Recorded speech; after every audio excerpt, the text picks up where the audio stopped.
So we've probably got about 1 minute 40 seconds before we go live to the House of Commons. Plenty of time. Labour's Steve Reid. If you had a question today, if you were in Keir Starmer's shoes as the leader of the opposition, what would you be asking the Prime Minister? I'd pick up, Gloria, on a story I read in the papers today that the government has been releasing prisoners early. They won't tell us how many, they won't tell us what category, they won't tell us why they're doing it, other than they haven't built enough prison places. So I'd want to know why prisoners are not serving their full time in prison for what they've done wrong. Goodness me. Helen Whately, how would you respond? So I think the Prime Minister would have no problem coming back robustly on our record on law and order, no doubt talking about policing and what we've been doing, investing in the police and increasing the numbers of police, but also the role of sentencing and how important that is. And we know that we have to invest and improve our prison estate, so he's always got facts and figures to hand. I've no doubt he'd come back strongly on that. Do you think the local elections will come up? How important is it not to gloat? Because you had a good night. We had a good night, but, you know, the next set of elections is the general election, and not a single vote's been cast in that yet. So I don't think you'll see gloating, but I think you will see a reference to it, because it was our best set of local election results for 40 years. Interesting, although the Prime Minister has, of course, been trying to claim that it's a hung parliament that's on the cards. Well, I think if the local election results come up, and of course they might, one thing the Prime Minister's likely to point out is it wasn't actually such a great night for Labour. The results weren't as good as Labour would have been hoping for. Yes, of course they were tough for us, and we know that the last time we had this set of elections, that it was a high point for us as a party, and yes, you know, voters sent us a message, but actually there was also a message for Labour there that actually maybe voters aren't really liking what they're seeing for Labour, and they've spotted that Keir Starmer doesn't have a plan. Well, it doesn't look as still. TC Davis is still Welsh there. Questions. Yes, Welsh absolutely. Questions. Go on. It's pretty difficult, isn't it, to respond to the elections? What I thought as, you know, I'm a member of the Labour Party, I was like, oh, be a bit cautious in how you respond to these results. Don't look like you're measuring the curtains. And I thought, are they on the right side of that? Tell me that. No, I did. I mean, it was a good set of results. You know, look, the Blackpool South by-election was the third biggest swinging by-election in history. You've got to congratulate Chris Webb, because he, you know, for him, big deal. He's got a baby, 12 weeks old. It's amazing that he could fight that campaign. It's perfectly possible to prosecute an argument like that, isn't it? That on such a low turnout, Tories stayed at home and they'll be back at the general election. It's a tightrope, isn't it? Because if you gloat too much, you're told that you're measuring the curtains. But if you try and downplay it, you give credence to the Prime Minister's some might say spurious arguments about hung parliament. I think the right thing to do, Tom, is to look at the stats as they were and how, you know, we've got mayors in North Yorkshire. The Prime Minister's a Labour mayor in North Yorkshire. We are going to the House of Commons. It's PMQs. I look forward to working constructively with him to deliver for the people of Scotland. Mr. Speaker, this morning I had meetings with ministerial colleagues and others. In addition to my duties in this House, I shall have further such meetings later today. Thank you, Mr. Speaker. At last week's Prime Minister's questions, I highlighted the shocking rise in the number of teenagers trying vaping, and I asked the Prime Minister if he would take decisive action to stop vape advertising on football strips. He declined to do that. Since then, I have had an exchange with the Scottish Chief Medical Officer, Professor Sir Gregor Smith, during a session of the Tobacco and Vapes Bill Committee. And he said, where I become very uncomfortable and I am not supportive is where the massive attraction of sports companies is used in a way that promotes behaviours that are known to be unsafe or unhealthy. Can I ask the Prime Minister again? Does he still think that it is right that vape companies should sponsor football kits? Mr. Speaker, I'm glad the Honourable Lady agrees with me and the Government that we should do more to tackle youth vaping, and that's why we are bringing forward measures in the new bill to restrict the availability and appeal of vapes to children specifically, whether that's flavours or indeed marketing. As she knows, advertising of vapes is already heavily restricted by UK regulations, including a ban on advertising on television and radio and most online. Now, we've seen football take positive voluntary action in the past on issues such as this, but I will say to her that the Government will respond to the Honourable Lady's specific amendment in the usual way. Thank you, Mr. Speaker. My daughter is a serving officer in the armed forces, in recent weeks, Mr. Speaker, my right honourable friend has announced plans to control welfare and get people back to work, to increase defence spending to 2.5% of GDP, and pass legislation to get flights off to Rwanda.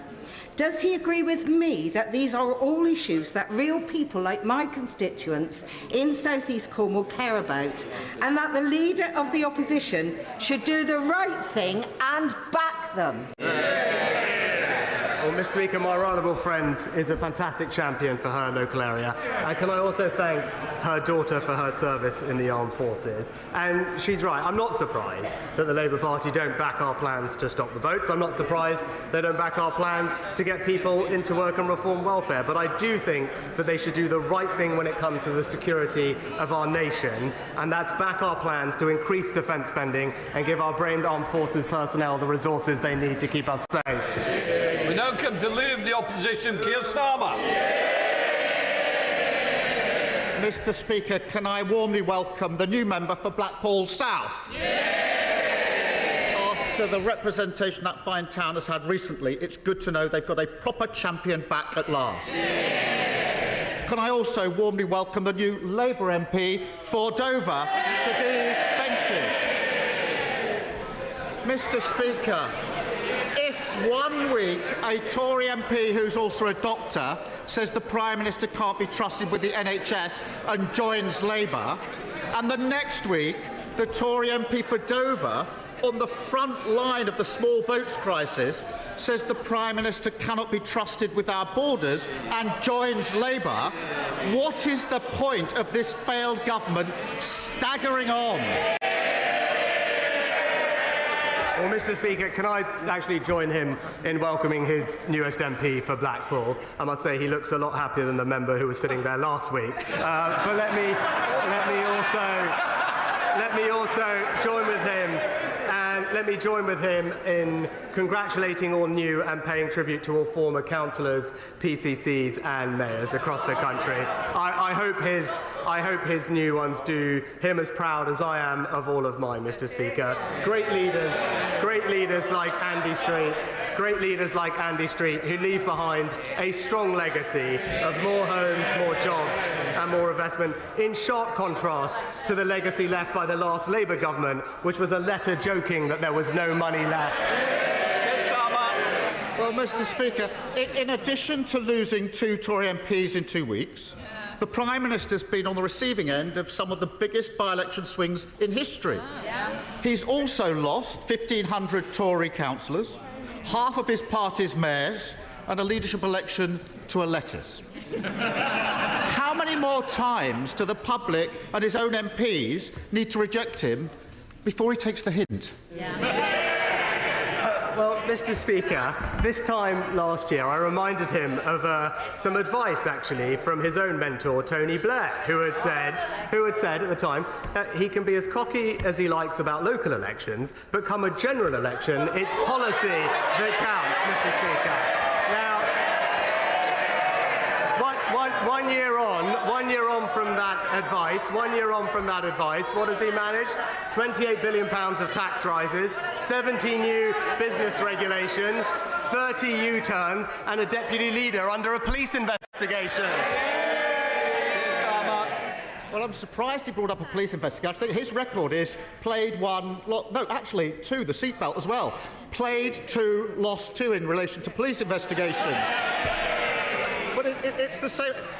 The public keep telling him, the voters tell him it's not good enough. Instead of listening, he keeps telling them everything's fine if only they realise his greatness.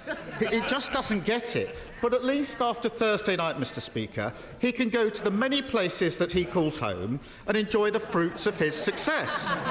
In Southampton or Downing Street, he's got great Labour councils. At his mansion in Richmond, he can enjoy a brand new Labour mayor of North Yorkshire. And at his pad in Kensington, he can celebrate a historic 3rd term for the Mayor of London. Now that he too can enjoy the benefits of this changed Labour Party, is he really still in such a hurry to get back to California? Well, Mr. Speaker, I must say I was of course surprised to see the honourable gentleman in North Yorkshire, but probably not as surprised as he was when he realised he couldn't take the tube there, Mr. Speaker. But I can tell him that the people of North Yorkshire believe in hard work, secure borders, lower taxes, and straight-talking common sense, Mr. Speaker. They're not going to get any of that from a virtue-signalling lawyer from North London.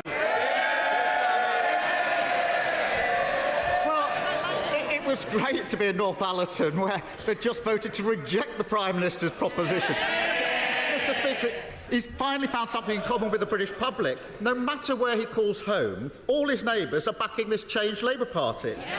And they keep rejecting him because they have sussed him out.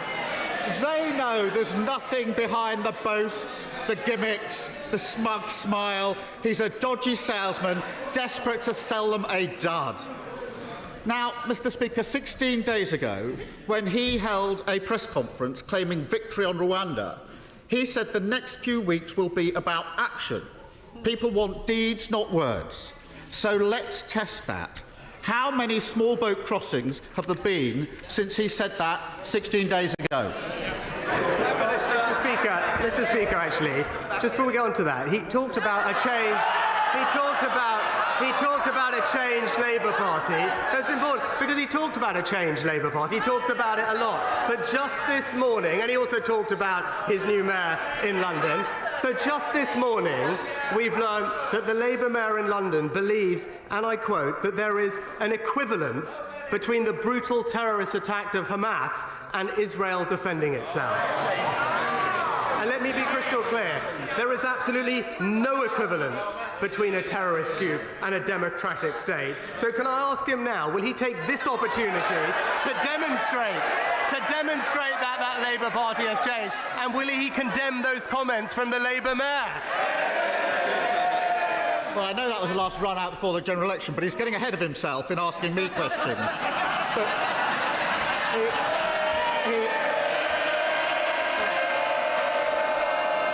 Mr. Speaker, I notice he didn't even attempt to answer the question. He knows the answer. Since he claimed victory 16 days ago, there have been a staggering 2,400 small boat crossings. 2,400! That's a gimmick, not a deterrent.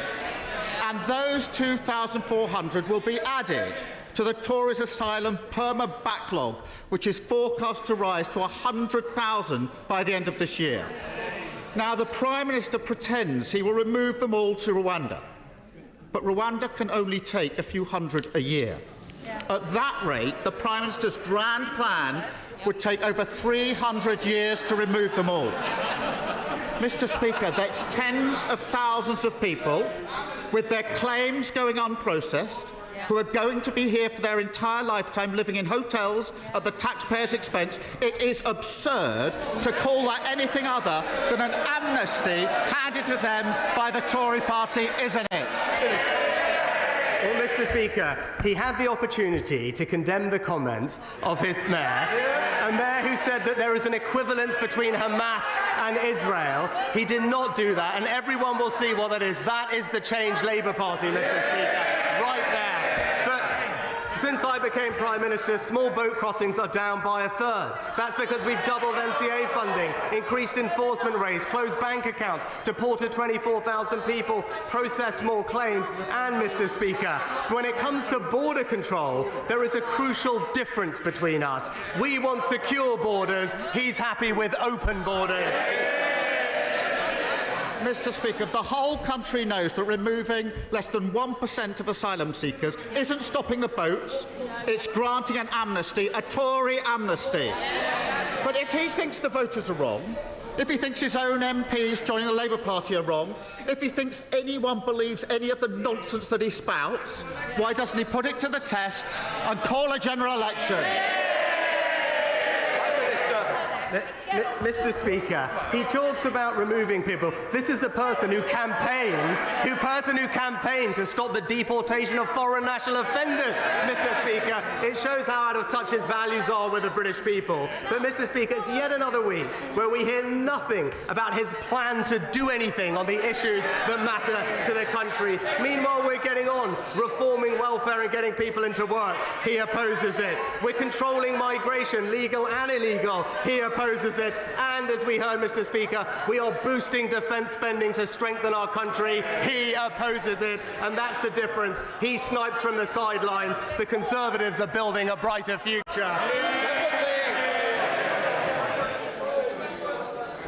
When it comes to small boat crossings, there's a lot of talk of human rights.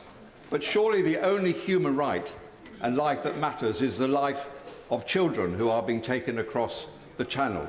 In this respect, will the government now do the only thing that will actually be a real deterrence, and that is to arrest and detain all those who land illegally on our shores and then offshore them promptly, so that once and for all we can save lives and end this cruel and callous trade? Well, Mr. Speaker, my right honourable friend is right that these crossings are incredibly dangerous and they risk people's lives. Just weeks ago, a 7-year-old girl died attempting the crossing, and that's why, as a matter of basic compassion, we must do everything we can to break the cycle of the criminal gangs. And that's why, Mr. Speaker, you need a deterrent. That's what the National Crime Agency say. That's how we dealt with illegal migrants from Albania, because it's only by removing people who shouldn't be here that we remove the reason for them to come in the first place. And that is how we'll control our borders. And it's clear that it's only this party that not only has a plan to stop the boats, but has a plan to stop the tragic loss of life in the Channel too. SNP Leader Stephen Flynn. Thank you, Mr. Speaker. May I begin by also congratulating the fantastic John Swinney on becoming Scotland's first minister. Our opponents should be careful, very careful what they wish for. Mr. Speaker, as we await the imminent Israeli incursion into Rafah, where 1.2 million people are sheltering, including 600,000 children, it has been reported that the United States has paused an arms shipment to Israel. The UK will now follow suit, won't it?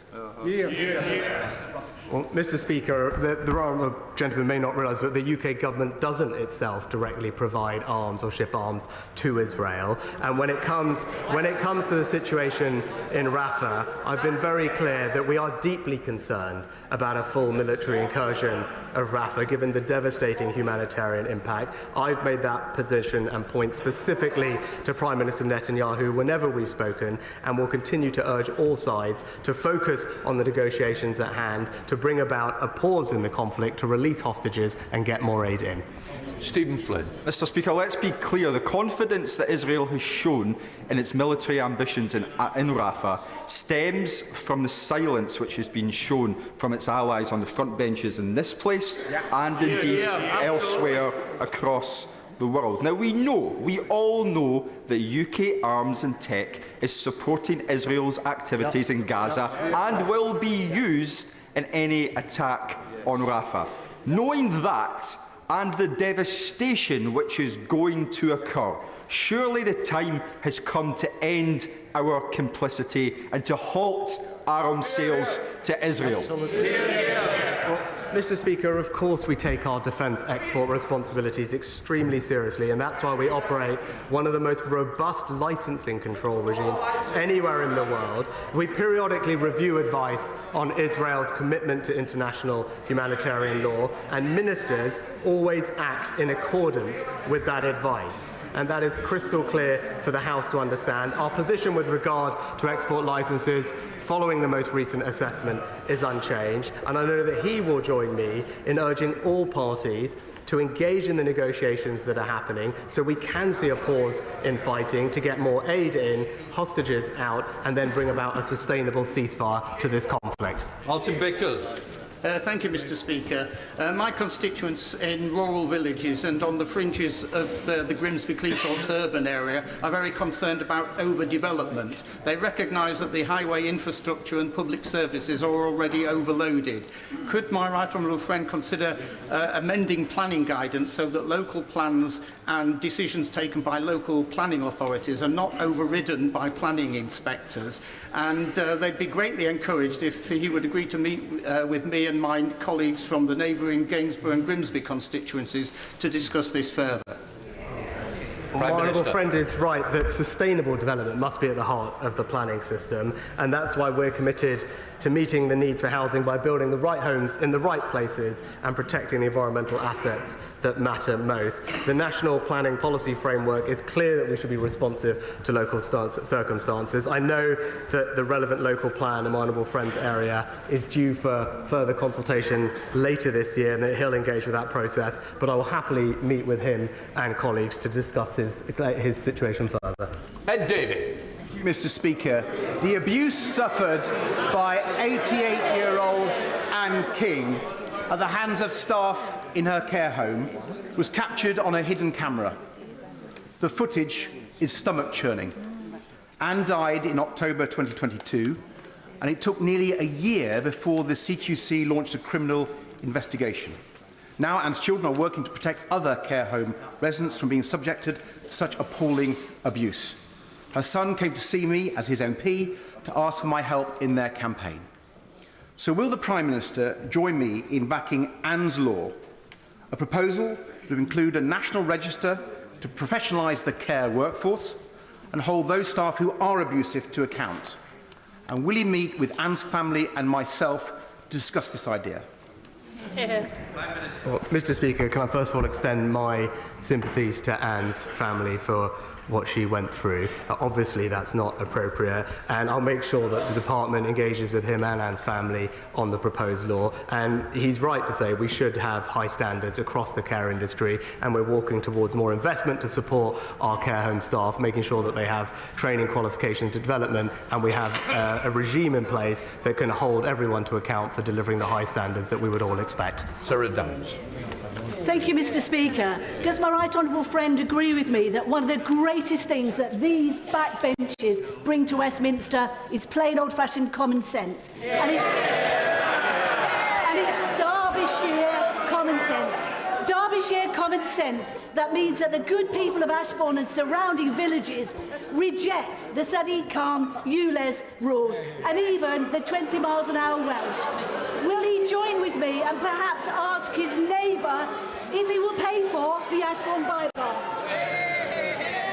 Well, Mr. Speaker, I know my honourable friend has been a dedicated campaigner for the Ashbourne bypass, and the government is committed to investing more in the Midlands, particularly investing every penny of the £9.6 billion from HS2 back into the local area. And she's right that we will focus on drivers and their priorities, not continue the war on motorists, which is waged by the Labour Mayor in London, but also the Labour Party in Wales, with both ULEZ and 20 mile an hour speed limits. It's this party that is unashamedly on the side of the motorist. Thank you very much, Mr. Speaker. Our Child of the North cross-party group found that expectant mothers were terminating wanted pregnancies as they could not afford another mouth to feed. Recent figures show infant and child death rates have increased in the most deprived areas, and 50 children have died alone in unregulated accommodation. Is this his plan for a brighter Britain in action? Yeah. Mr. Speaker, obviously what the Honourable Lady has described is tragedy. Nobody wants to see children grow up in those circumstances, and that's why I'm proud that the government has overseen a significant fall in poverty, but particularly child poverty, since 2010 through a range of measures, and I'll make sure that she is aware for her constituents of all the support that is in place, both through the Department of Health and through the Department for Work and Pensions and local authorities, to provide support to the most vulnerable families in our communities. John Penrose. Mr. Speaker, Weston-super-Mare is a growing town, so local health services are rightly growing too. Western Hospital is treating more patients for a wider variety of problems than before. GP surgeries are offering thousands more appointments this year than last, and our new diagnostic centre means faster tests and treatments. But there's a fly in our NHS prescribed ointment. Dentistry isn't fixed yet. The new dental recovery plan is very welcome, but when will it mean appointments that Westonians can book?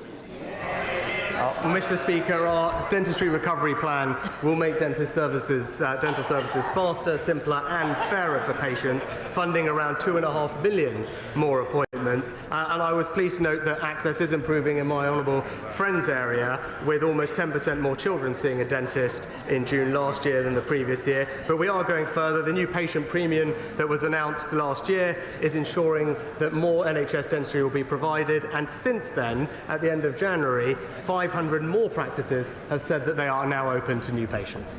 Chris Law. Thank you, Mr. Speaker. It's now been over a month since the Parliamentary Ombudsman delivered a long-awaited report on pension injustices. Yet women born in the 1950s in my constituency of Dundee, and indeed every constituency in this House across these islands, are still waiting to hear if the UK Government will listen to these recommendations and deliver compensation. Mr. Speaker, I was proud to see the Scottish Parliament support a motion last week calling for compensation to be delivered without delay, but utterly dismayed to see members of the Conservative Party and the Labour Party abstain. So can the Prime Minister finally set out when WSP women will receive the compensation they rightly deserve? Mr. Speaker, I understand the strong feelings across the chamber on this topic and the desire for urgency in addressing them. However, following the Ombudsman's 5-year investigation, it is imperative that we take the time to thoroughly review the comprehensive findings that have been published. An update to the House will be provided once the report's findings have been fully considered. More broadly, we are committed to ensuring pensioners have the dignity and security in retirement that they deserve, and most recently increasing the state pension by £900 thanks to the triple lock. Sir Philip Davis. Thank you very much, Mr. Speaker. Is the Prime Minister as appalled as I am at reports of militant civil servant, trade union, political activists seeking to find ways not to implement the Rwanda deportations? Does he agree with me that if they are not prepared to implement the will of the government, an Act of Parliament that was passed by both Houses of Parliament, that they should conclude that being in the civil service is perhaps not for them, and maybe they can look for alternative employment at other left-wing organisations that masquerade as being impartial? Maybe they could try the BBC or Channel 4 News. Mr. Speaker, my expectation is that civil servants will continue to be committed to supporting our priority of stopping the boats and deliver in accordance with the Civil Service Code. He'll know that we made specific changes to ensure compliance with that code as we push through with our plans. But I agree with him more broadly that we are the only party that has a plan to stop the boats, and we will face down all the obstacles in our way to deliver on this crucial priority for the British people. And whoever stands in our way, whether it's the Labour Party or others, we will deliver for this country on this vital issue. Malcolm McDonald. Mr. Speaker, China has now hacked the data of defence personnel, the Electoral Commission, various other public institutions, and has targeted many members of this House. And yet plans by China's largest wind turbine manufacturer, Mingyang Smart Energy, to build its largest European facility right here in the UK advance at pace, with the facility set to be built in Scotland. Given widely shared concerns about the involvement of hostile states such as China in the UK's critical national energy infrastructure, does he not agree that now is the time for this project to be paused, to be reviewed by the government on national security grounds? And if not, what message does he think that sends? Well, as I've said repeatedly, China is a country with different values to ours and is acting in a way that is increasingly authoritarian at home and assertive abroad. It's right that we take firm steps to protect ourselves against that, particularly in the area of economic security, which is why this government passed the National Security and Investment Act, precisely so that we can screen transactions without commenting on individual ones, of course, to protect this country country, and we have used those powers, not least to block Chinese investment in a sensitive semiconductor company, but also to ensure that the Chinese state nuclear company had no part in the future of our nuclear power. So he can rest assured that we're alive to the challenges and have passed laws that give us the powers to protect against them. Shall Fox. Thank you, Mr. Speaker. 5-year-old Benedict Blythe was a lovely little boy who attended a primary school in my constituency. Sadly, however, he died of anaphylaxis, a severe allergic reaction.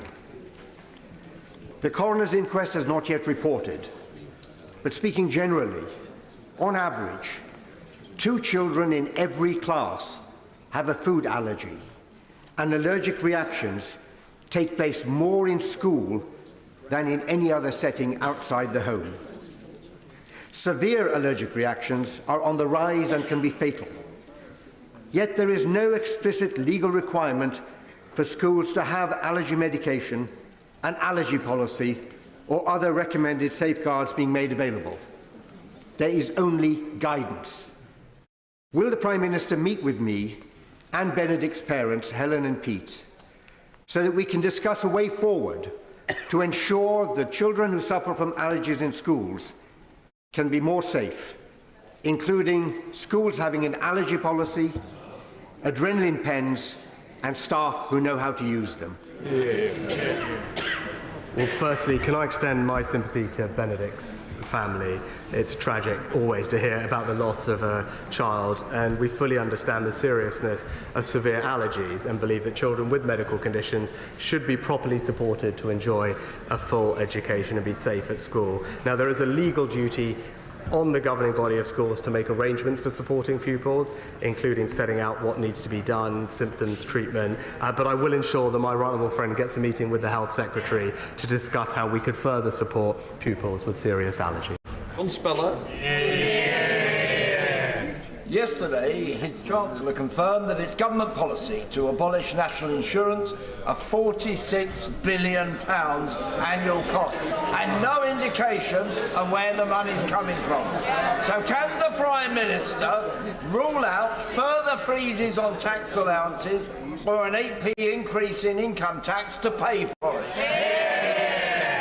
Well, Mr. Speaker, it's total nonsense, and of course I rule that out.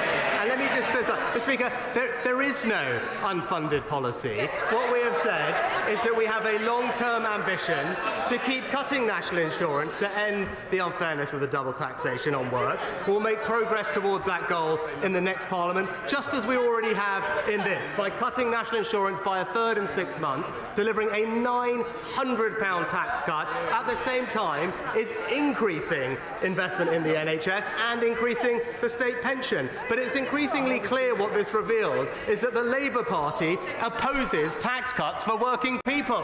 Angela Richardson. Thank you. Empowering local pharmacies is a key part of this government's plan to cut waiting lists.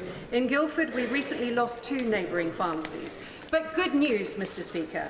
I'm pleased to report that by working diligently with local pharmacists, concerned residents, the Minister and the ICB, I have helped to secure a new pharmacy in Burford. Yeah. Will my right honourable friend join me in welcoming this new pharmacy, and does he agree that it is vital residents should have access to a good, efficient and above all local pharmacy? Yeah.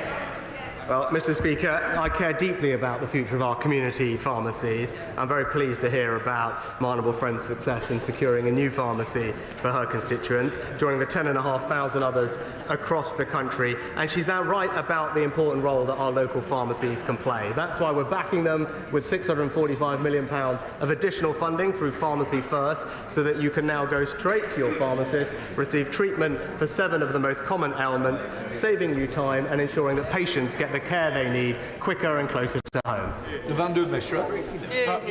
Mr. Speaker, last Friday, The Guardian reported major structural deficiencies at Stepping Hill Hospital in Stockport. Stepping Hill's major outpatients building, the radiology department, and the critical care unit have all been condemned. In March, I met with senior officials at Stockport NHS Trust. They were very clear that a sustained lack of capital investment is the root cause of problems at my local hospital. Mr. Speaker, does the Prime Minister believe that our hospitals, quite literally crumbling, is the price worth paying for the 14 years of successive Conservative failure? Mr. Speaker, we fully recognise the need to invest in health infrastructure across the country, including at Stepping Hill Hospital, and that's why we are currently spending around £4 billion a year for Trust to spend on necessary maintenance and repairs, on top of the £20 billion new hospital programme and the additional funding that was put aside to deal with RAC maintenance. But he talks about a legacy of the NHS.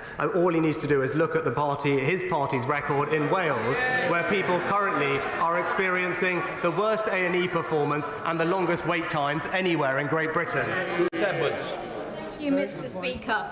Mr. Speaker, Nottingham City Council is expecting to fall short of its housing target by 6,000 new homes. Last time this happened, Rushcliffe, as a neighbouring authority, was forced to take thousands of homes on top of its own housing target, which led to huge pressures on our green spaces and public services. So can my right honourable friend reassure me and my constituents that the changes we've made to the planning system will mean that this time we will be protected from Labour's failure in Nottingham? Well, my honourable friend makes an important point, and while on this side of the House, the Conservatives believe in building the right homes in the right places, with local people having a say, all Labour would do is impose top-down housing targets on areas, decimating our precious countryside. And in Nottinghamshire, as she says, you can see the difference, Mr. Speaker, between the well-run Conservative County Council compared to the bankrupt Nottingham Council, which has left residents to pick up the bill from their profligacy.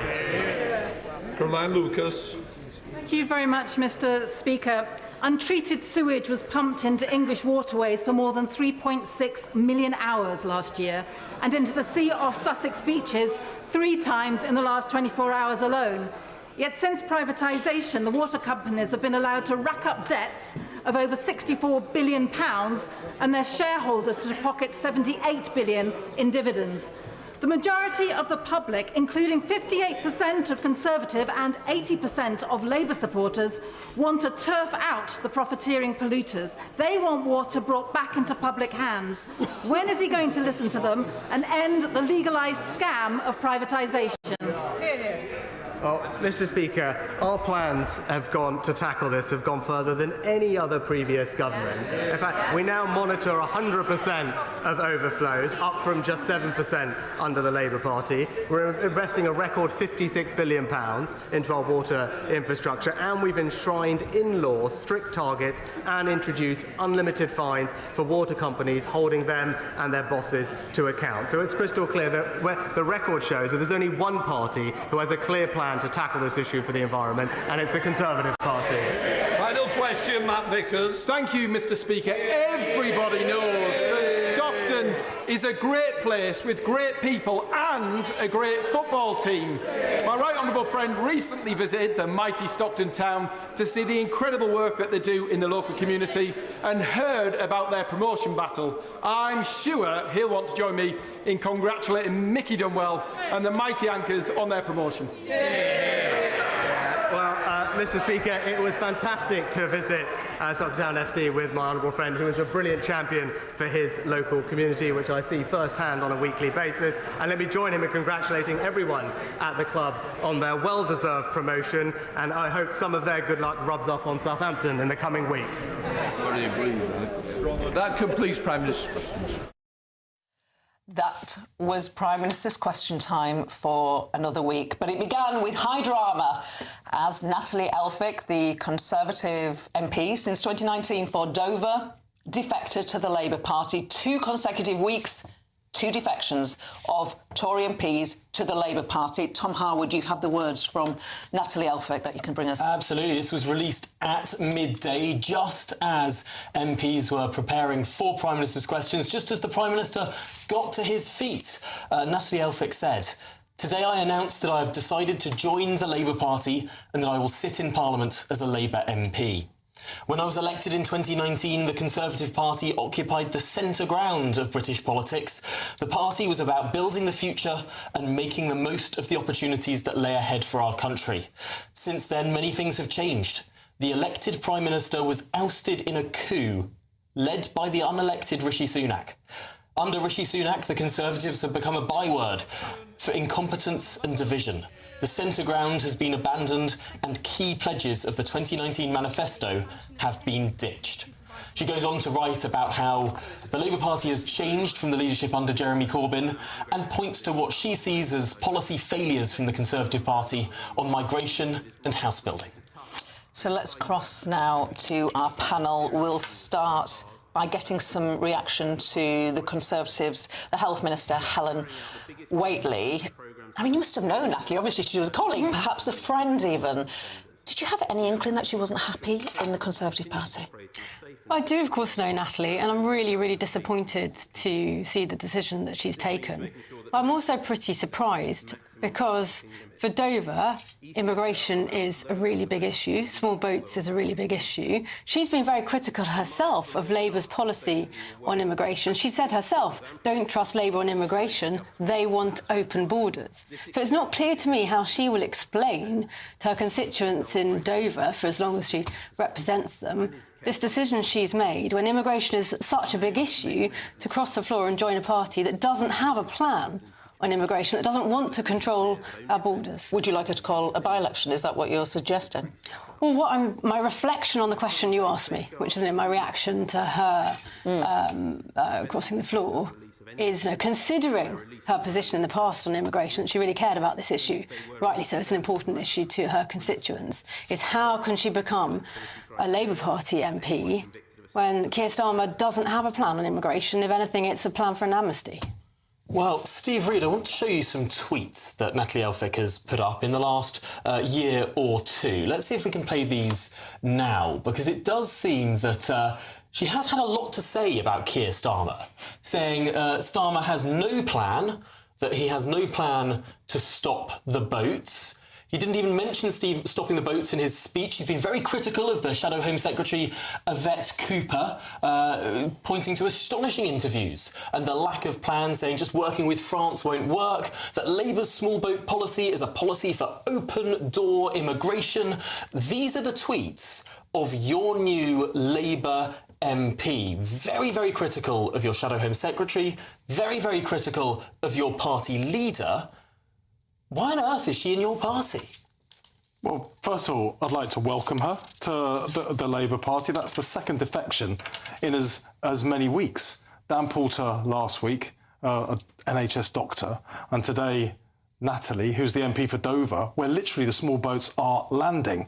Now, of course, she's been a Conservative MP, so she will have been pumping out the things that the Tory party is handing her out to tweet. Of course she has. But what she's saying today is she's reached the end of her tether with this party. Rishi Sunak has broken so many promises, particularly on the things she really cares about. Housing. We've got a housing crisis in this country and the Conservatives are refusing to tackle it. But small boats as well. Literally, the MP for Dover, the small boats are landing on the beaches at Dover. She is sick to the eye teeth of a government that is only coming up with gimmicks, not a deterrent. And we know that's the case because since Rishi Sunak passed his latest piece of legislation, and they pass a new piece every few months, it always fails. And you always vote against them. But they always fail. That's why, Gloria. 2,400 people have arrived since they passed their Rwanda Act because they know, just like I know, Rwanda is not a deterrent, it's a gimmick. You've got to get a plan which is going to smash the gangs to pieces that are getting people across the channel, and that is the thing they're refusing to do. We've just read there repeatedly, Natalie Elphicke has been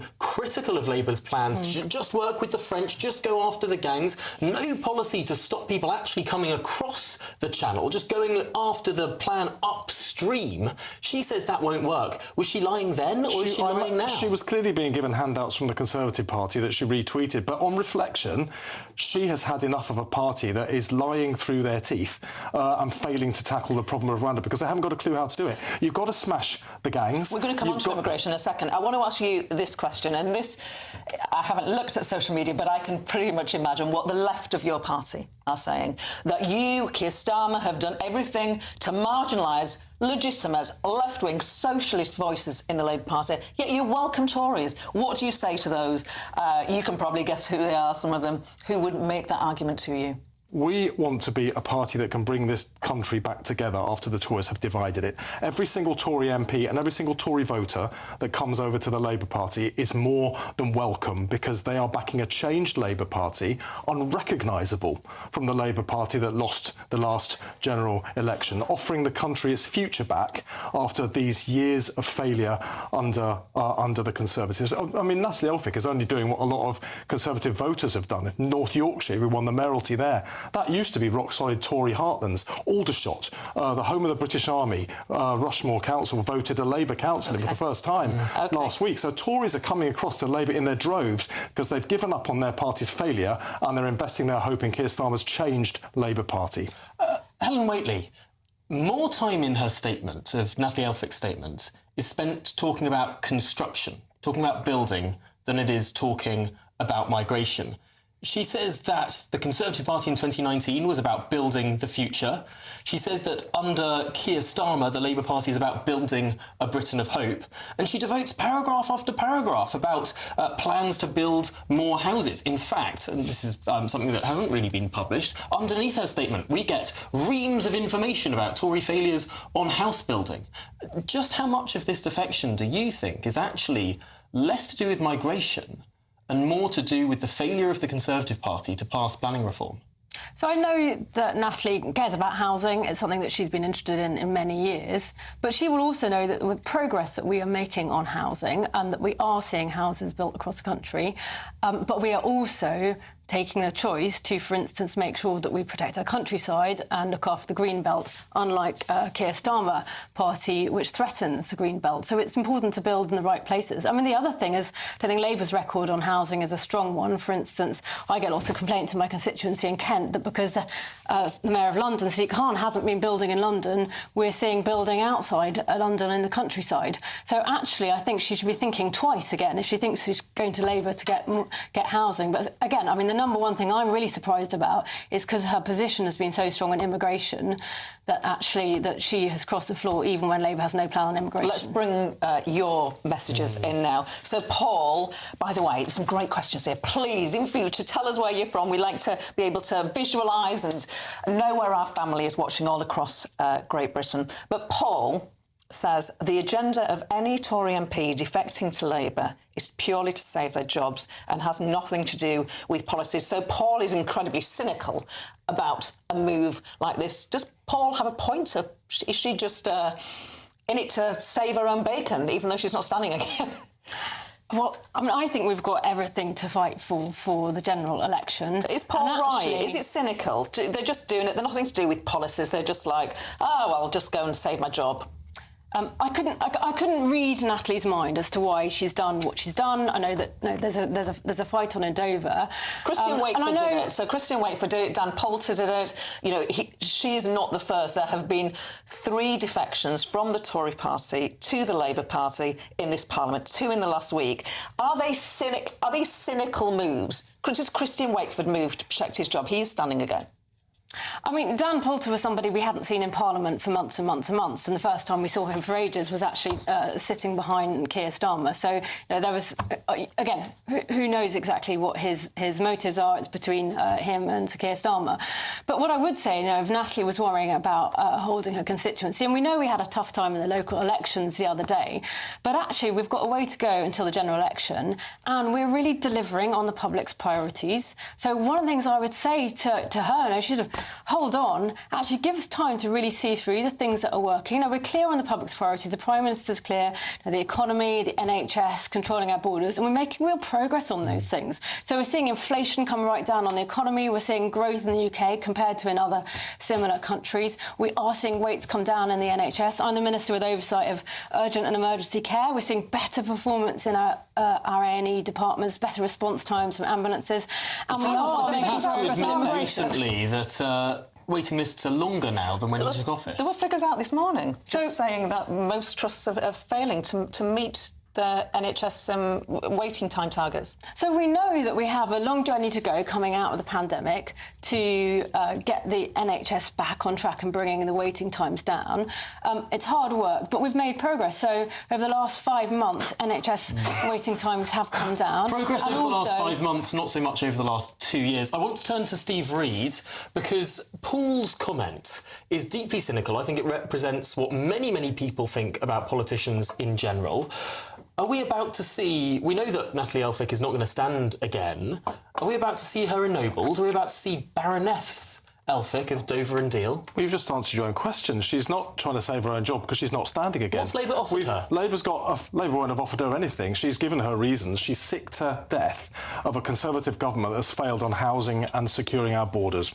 They made promises they've been unable to keep. She's looked at Keir Starmer's Labour Party and she's seen Labour offering the solutions on those issues now. And, you know, as you were saying, this isn't the first time. We've had Dan Poulter defect last week. We've had a load of Tory voters all over the... So you're categorically saying here today that Natalie Elphicke has not been offered a single trinket or a single gong after the next election? Well, I've been sat in here in the studio with you and the news came to me across the TV screen just as it comes. I'm pretty sure that's not the case. I'm pretty sure that's not the case. She's said why she's switching to Labour, because she's given up on this failed Conservative Party, but so have millions of voters. We saw it across the country. Blackpool South, 26% swing to Labour. But this point, Gloria, is really important because people want change and they want a general election. Instead of a government that's falling apart at the seams, we need that election as soon as possible to give the good people watching your show and right across the country the chance to choose who they want to take this country forward. Jack from Blackpool. It's Jack from Blackpool's go. And he would like to ask both of you, actually, but we're going to start with Helen from the government. Was it a good idea to get rid of Boris Johnson, considering those local elections? So I was one of the ministers who resigned from Boris Johnson's government. I was proud of the manifesto we stood on in 2019 with Boris Johnson as our leader, and we've been doing many things, particularly, for instance, the work on levelling up, and we saw Ben Houchen successful in the elections the other day, which is because we're seeing progress in those areas and where people are actually seeing investment in their communities and making a difference. Do you wish we were still a leader? Well, what happened. And I know personally, because of what happened, I could no longer be a member of Boris Johnson's government, which is why I resigned. I'm absolutely confident that Rishi Sunak is the right leader for us at the moment, that he knows what people's priorities are, he's really committed on delivering, and he's getting on with the job. Steve, to Jack's question, Jack is clearly a fan of Boris Johnson. He's a voter in Blackpool. Well, he wants to ask Keir, was it a good idea to get rid of Boris Johnson? I mean, there were some reports that in Labour HQ, people jumped for joy the day Boris Johnson resigned. I want to get rid of any Tory Prime Minister because they failed our country. As Natalie Elphicke was just telling us, they failed on housing. We've got a housing crisis. I've got constituents that spend over 50% of their income on housing, and it's not even good quality housing, and they've failed on the small boats. They're coming across in record numbers. Since their latest gimmick, Rwanda, which is an expensive con trick, 2,500 more people have come across, so it's clearly not a deterrent. Now, when you've got a government that is failing on everything, it's time for a general election. And I think from last week's local elections, people were coming out and they were voting in their millions for change because they want that election to come. We want this country to turn the page and start writing a new chapter in our national story, because this chaos cannot go on. Patricia has written in to say that Robert Jenrick, she would vote for Robert Jenrick if there was a vote for PM today. When Robert Jenrick was Housing Secretary, he put forward a planning white paper that was designed to do basically what Keir Starmer is promising to do today, i.e. bulldoze the planning system. Keir Starmer, when that was proposed, assiduously campaigned against it, and the Boris Johnson government in the end withdrew that legislation. Why the flip-flop from Labour on this? Jenrick was proposing a planning free-for-all. He was going to take away people's rights to have a say over developments in the community, in the neighbourhood where they live. That is handing all money, all power over to the developers. Is that precisely not what Keir Starmer said about pylons just 2 months ago? Tom, at the same time, he was doing that at the same time that we discovered that developers were the single biggest source of donations to the Tory party. So in a way, this was sleaze. They were taking money from developers and then handing over communities to them. Hang on. That's where this party's got to. That's Robert Jenrick, if you want want him as Prime bring Minister. Jane in, That's and what this you is can a look question forward for to. Helen. After the local election results, shouldn't the Prime Minister call a general election now? Why not? Well, as I said a moment ago, we're delivering and the Prime Minister's delivering on a set of priorities for people, and this takes time. When we came through the pandemic, 14 years. that was tough on our economy, as it was for many countries. We saw inflation do what it did in the UK, along with similar economies. Do you want to go as late as possible? November, December, January? I'm not going to speculate on when, but what I do think is important to point out. So, for instance, on the economy, we've brought inflation down from over 11% to just over 3%, committed to bringing it down to the target, working with the Bank of England on that. We're seeing growth in the UK, unlike in many other similar countries. So, the answer to Jane is you just want to give it a bit longer to work, also, to pick up on what Steve was saying, it's very easy for Steve and for Labour and for Keir Starmer to say, oh, let's have a general election now. It does mean that they can continue going out, repeating that mantra and not actually setting out any kind of plan for the country, thinking that they can get people to vote for them without having policies, we would already without have the having general a plan. election if you hadn't really got rid of the Fixed Term Parliaments Act. Take voters for granted. The government extended their time. Because it would have been this May. Under the Fixed Term Parliament Act, the general election would have been last week, but they extended it. We're going to change the subject. We're going to change the subject because I want to bring Karen in. Karen, I'd love to know where you're from. Can the pubs open longer for tennis? Why is football granted special status? I think that's a good idea. So this is the point that the Home Secretary said if we get to a certain stage in the Euros, I'm not a fan of football, then the pubs if we get to the semi-finals. Semi-finals, right, semi-finals, and then the pubs will be naturally sort of, yes, OK. Why is football special? Well, it's been allowed on special occasions for other things than football. Didn't we have something at the coronation? Are you a fan of having longer opening hours to watch the tennis? I think when there were special reasons to do it, if you've got a British player, I think they should be considered and looked at. Why not? Oh, Helen, why limit it to special occasions? Why not let pubs open when they want? Well, I think it's worth a conversation about what things that get extended hours, whether it was a coronation, whether it's for football or indeed other sports. Clearly, you've got to balance people living near a pub and closing and opening hours with the pub and what people want. So it's about getting the right balance between communities. But I think it's a good question about what occasions should get extended hours. I think I might be with you, Tom. Within reason. Having to always apply for licences seems like a tough one, doesn't it? We think of ourselves as a free market economy, and then you realise that business has to apply for licence after licence. Bill. Emma Llewellyn-Buck is trying to make that process simpler. We'll have to get Emma Llewellyn-Buck on this show and talk through it with her. Although I have to say, in previous years, it hasn't mattered if England get through to the semi-finals. There's always a party at Tom's. There has been later opening hours when England has done less well than that in the past. We have to say thank you to our brilliant panel. Thank you for both being engaging and giving us your thoughts. It's a tough day for you, Helen, so thank you. Helen Whately from the Conservatives and Shadow Environment Secretary Steve Reid. Thanks for having us. Well, that's been PMQ's Live. See you next week.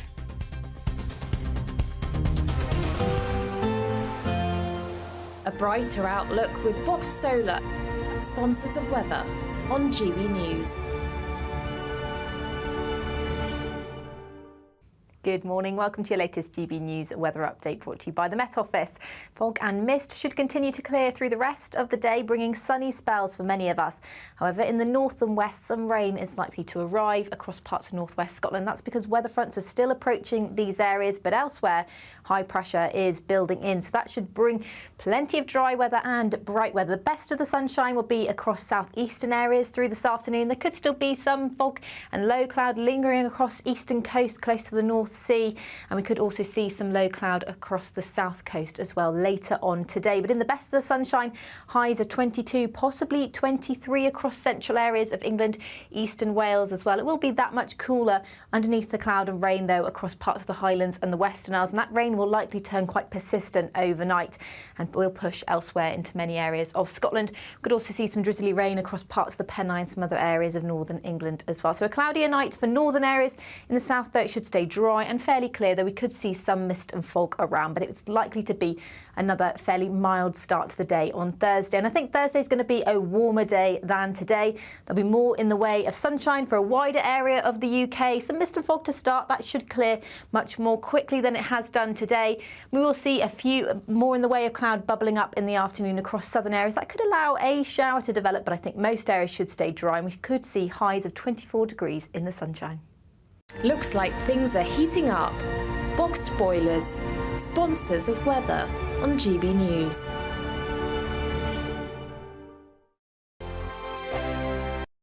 It's the biggest cash prize we've given away to date. An incredible £20,000 that you could use however you like. And because it's totally tax-free, every single penny will be in your bank account to do whatever you like with. £20,000 in tax-free cash really could be yours this summer. But you've got to be in it to win it. For another chance to win £20,000 in tax-free cash, text PRIZE to 63232. Text costs £2 plus one standard network rate message. Or post your name and number to GB05 PO Box 8690 Derby DE1 9TT. UK only. Entrance must be 18 or over. Lines close at 5 p.m. on the 31st of May. Full terms and privacy notice at gbnews.com/win. Please check the closing time if listening or watching on demand. Good luck. Martin Daubney, weekdays from 3 p.m. Rishi Sunak has come out fighting and declared war on what he's called the UK's sick note culture. The country's welfare state bill costs the average taxpayer now £2,000 every single year for every British taxpayer. Astonishing numbers, Catherine. Simply mind-bending. 69 billion quid every year now goes on benefits. I paid my tax bill last month. Where did your tax go? I clicked on it. Long-term sickness and benefits is now second only to the NHS on what we spend our tax pound on. This is simply unsustainable. That's exactly what the Prime Minister said. 69 billion a year on long-term sick and disability benefits, projected to rise to 90 billion by the end of the next Parliament if nothing has done. As he said, it is totally, totally unsustainable. And the message from Rishi Sunak really is, tough love. You're going to take your medicine. It's going to be good for you. You may not like it. Let's have a look at what he had to say earlier. Everyone with the potential should be supported. And not just to earn, but to contribute and belong. And we must never tolerate barriers that hold people back from making their contribution and from sharing in that sense of self-worth that comes from feeling part of being something bigger than ourselves. And that is why this is a moral mission, and why the value of work is so central to my vision for welfare reform. Certainly, Rishi Sunak said in the speech, in the period since the pandemic, something has gone wrong. Of course, millions of people had their wages paid by furlough. Now, that was an entirely artificial situation in an exceptional circumstance, but quite a lot of people left the workplace and simply haven't come back.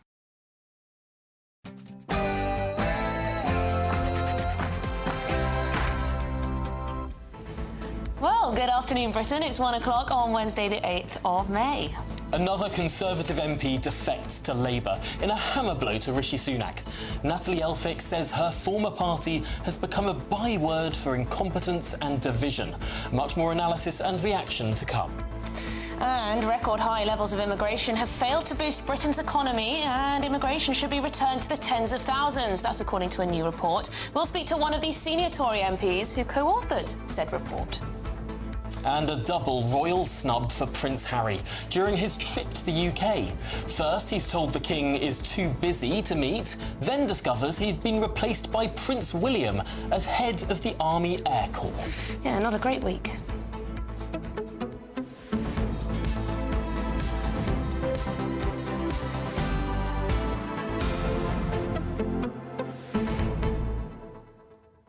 And we want your views and your reaction to the astonishing news that broke at 12 o'clock this afternoon.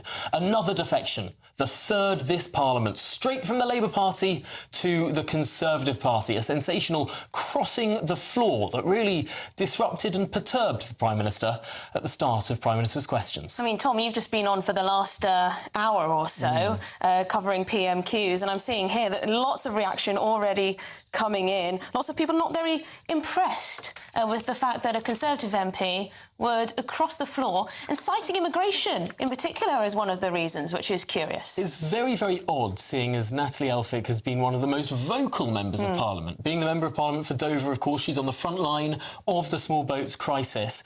But she's not only been critical of the small boats and the evil gangs that send them, she's also been critical of Keir Starmer and Yvette Cooper, and the lack of policy from the Labour Party to deal with it. I just wonder what Keir Starmer has promised her to do this. Keep your views coming in, gbnews.com/your say. We're going to get reaction very soon indeed. But first, it's your headlines with Tatiana.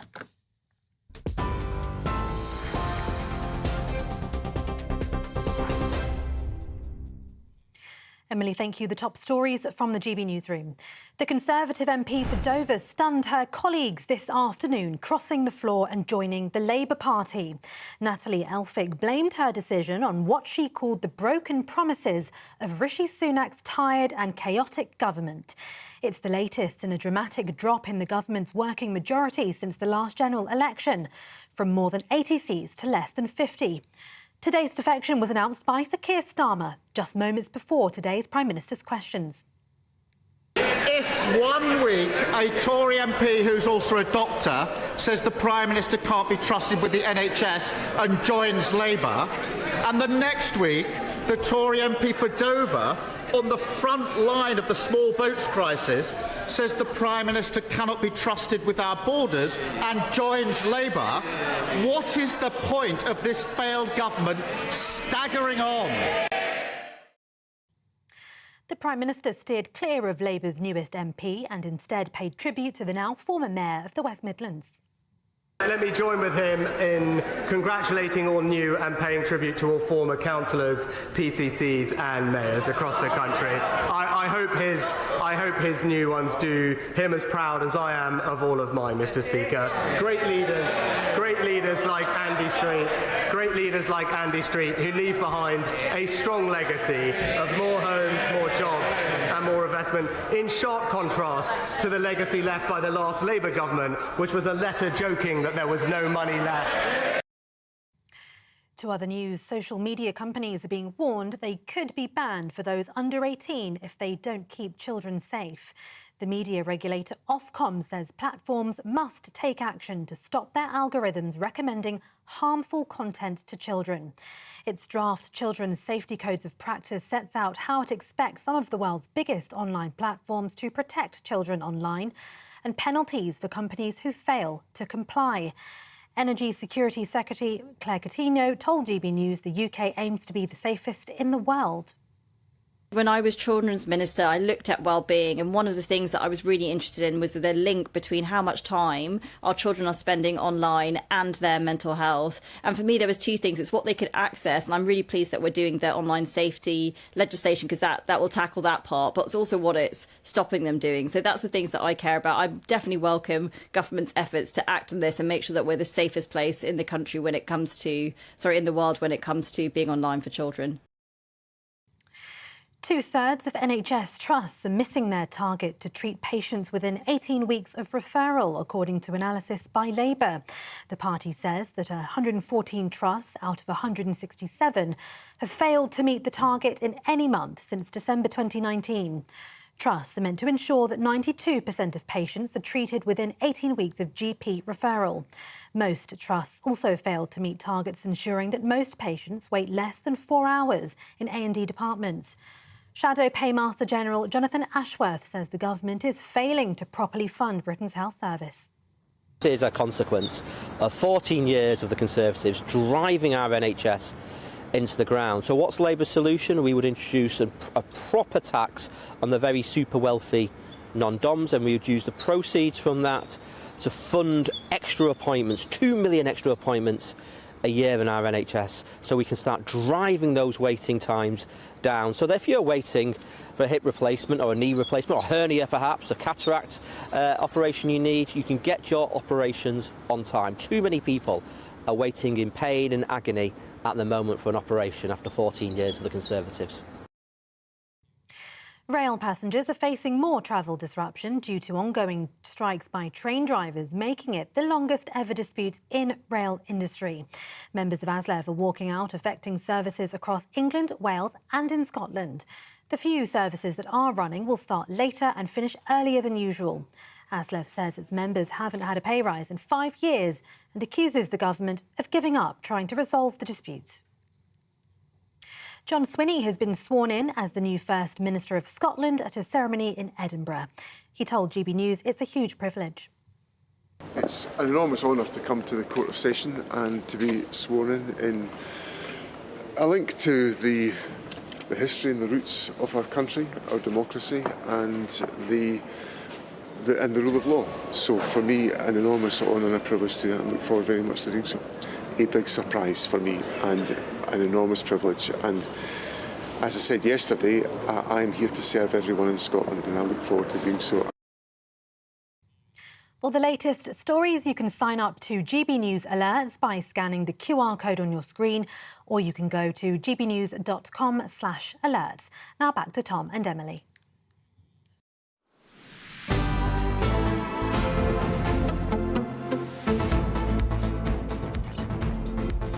Good afternoon, Britain. It's 7 minutes past 1.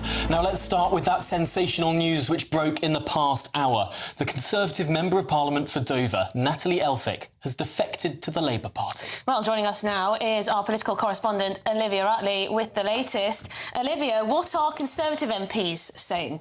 Well, I mean, this has taken almost everyone in Parliament by surprise. There were some Conservative MPs, I was in the chamber, who missed Keir Starmer's statement and didn't seem to notice Natalie Elphicke cross the floor and were looking at her in utter bafflement when PMQs started. I've spoken to quite a few Conservative MPs who say that they believe themselves to be to the left of Natalie Elphicke and are hugely surprised that she, of all people, have chosen to cross the floor. Unsurprisingly, there's huge anger as well among the Conservative Party ranks. There are MPs who defended Natalie Elphicke when her husband, of course, was going through his sex abuse trial and stood by her side in the tough times and are now sort of staggered by her lack of loyalty towards the Conservative Party. Lots and lots of mutterings that she's only done this because she wants to get a peerage under the Labour government. What I find quite interesting is there seem to be quite a lot of people on the Labour side who aren't too happy either with Keir Starmer's decision to let her into the Labour Party. After her husband Charlie Elphicke's conviction, she said that he was being punished for being attracted and attractive to women, which seemed a pretty out-of-place comment given the circumstances. And there is consternation among the Labour backbenchers that someone who has been, up until this point, so hard line on immigration, as you would expect as the Conservative MP for Dover, is now changing her tune entirely. Some of what Natalie Elphicke has said in the past about both Keir Starmer and Yvette Cooper is pretty staggering too, given that this is now her party. Let's just have a look at that. Yeah, here are the tweets. We can see there's no plan from Keir Starmer, is what one of these says, saying that he's saying, boats, what boats? Also points out that the Labour Party back fewer and weaker border controls. She's been very critical of Yvette Cooper, the Shadow Home Secretary.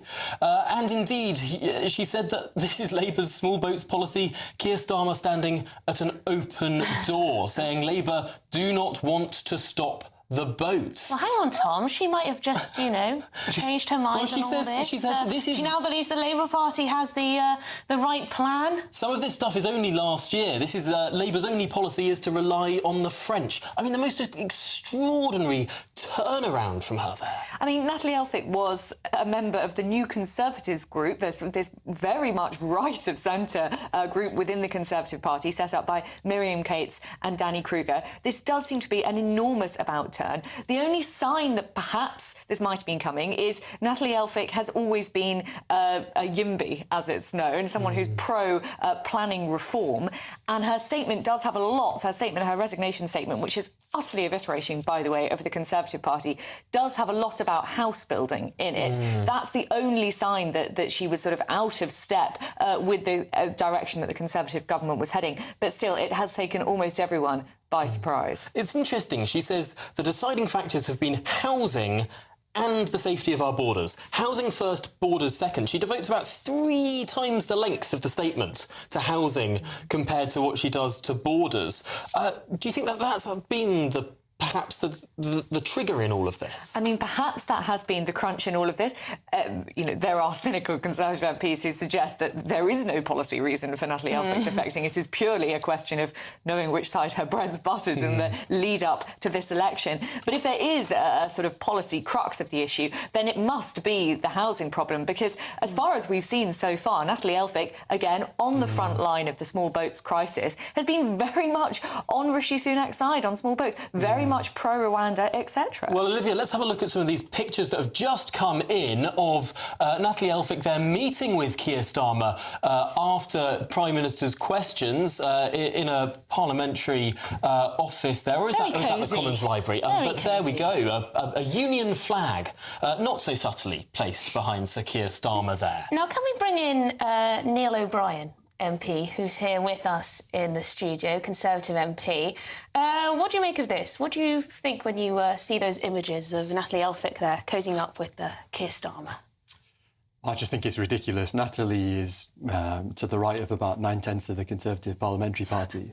It tells you everything that she is not going to run for election again. She's not actually going to ask the people of Dover what they think of her bizarre decision to defect into the arms of a man who she has been, as you just seen, slating for the last 5 years because he is weak on illegal immigration. He's a human rights lawyer who will do nothing to stop the small boats. He's also weak on legal migration, just wants more and more people to come. And she's been the person pointing this out again and again and again. And now she expects us to believe her when she says... But she's right too, isn't she, Neil? I mean, we're going to come on to a report that you've co-authored about immigration in just a little moment, but if we can stay on this for a little bit. She does say that Rishi Sunak's government is failing to keep our borders safe and secure. That's demonstrably true. Things would be a million times worse under Labour. So I think... That's not quite a selling point, though, is it? So the Rwanda legislation is working. We see now the Irish government in a total panic, declaring that the UK is, in fact, a safe country. They're worried that people are trying to escape from the Rwanda legislation inside Ireland. There have been more than 1,000 people come across the channel since the Rwanda bill received royal assent. It's too high. I have argued that we should leave the ECHR to stop all these Article 8 ECHR appeals, because I think our asylum system is totally out of control. People are being allowed to stay in this country for ridiculous reasons. People are saying, and being allowed to stay here because, the health system in my country is not as good as the NHS. I will struggle to reintegrate in Nigeria. I think that's absurd. And it's a travesty of the things that were done in 1950 and 1951 when these systems were set up with the European Convention and the Refugee Convention. The framers of those texts never intended people would be able to stay for these absurd reasons. In fact, they were incredibly limited at first. But they have been warped out of all recognition by the activity of activist judges and tribunals. So, look, I think the Rwanda legislation, I voted for Robert Jenrick's amendments to make it go further, but it is already having a positive effect. We see people are trying to go back to the continent, amazingly, or going over to Ireland, and that tells you everything about whether they are really people who are destitute or people who are actually just here as economic migrants trying to get around the reasonable rules that we have on legal migration. So, look, it is working. It could be even stronger, but the one thing we do know for sure is under human rights lawyer Keir Starmer, he says even if it's working, he will get rid of the Rwanda scheme. What an absurd position to be in. I mean, he is going to make all of these things 100 times worse, and the number of people coming will absolutely rocket. I think it's bad.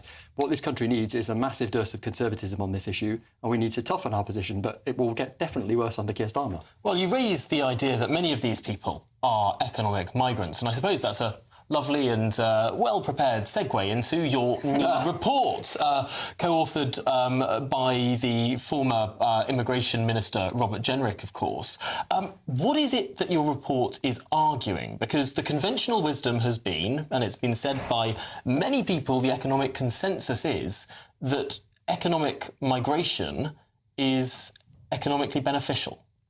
So our report looks at how migration policy overall should be set, and then it goes into some detail on how we should change things. So overall, we say that we should reduce migration down to the tens of thousands, down from the unprecedented levels that we've had over recent years. It's been running at about 600,000 a year net. So we've seen over the last 20 years, 7 million people added to the population by migration. And in fact, about 1 in 60 people in this country now arrived in just the last year. So we've been having absurdly high levels of migration. The system that's put in by Boris Johnson has led to a huge surge in migration from the rest of the world, even as it tightened restrictions slightly against Europe. Much of that being students. Yeah, so people come to study. One of the issues is that people come to study, but then they stay. And from developing countries, about between a quarter and a third of those who come as students actually just end up staying for the long term. And one of the reasons for that, and this is something we say should be changed, is something called the graduate visa. Now, under David Cameron and Nick Clegg, under the coalition government, there was this post-work study visa, and we got rid of it because it was being hugely abused and people were using it as a way around all of our migration controls, and that caused migration to fall back.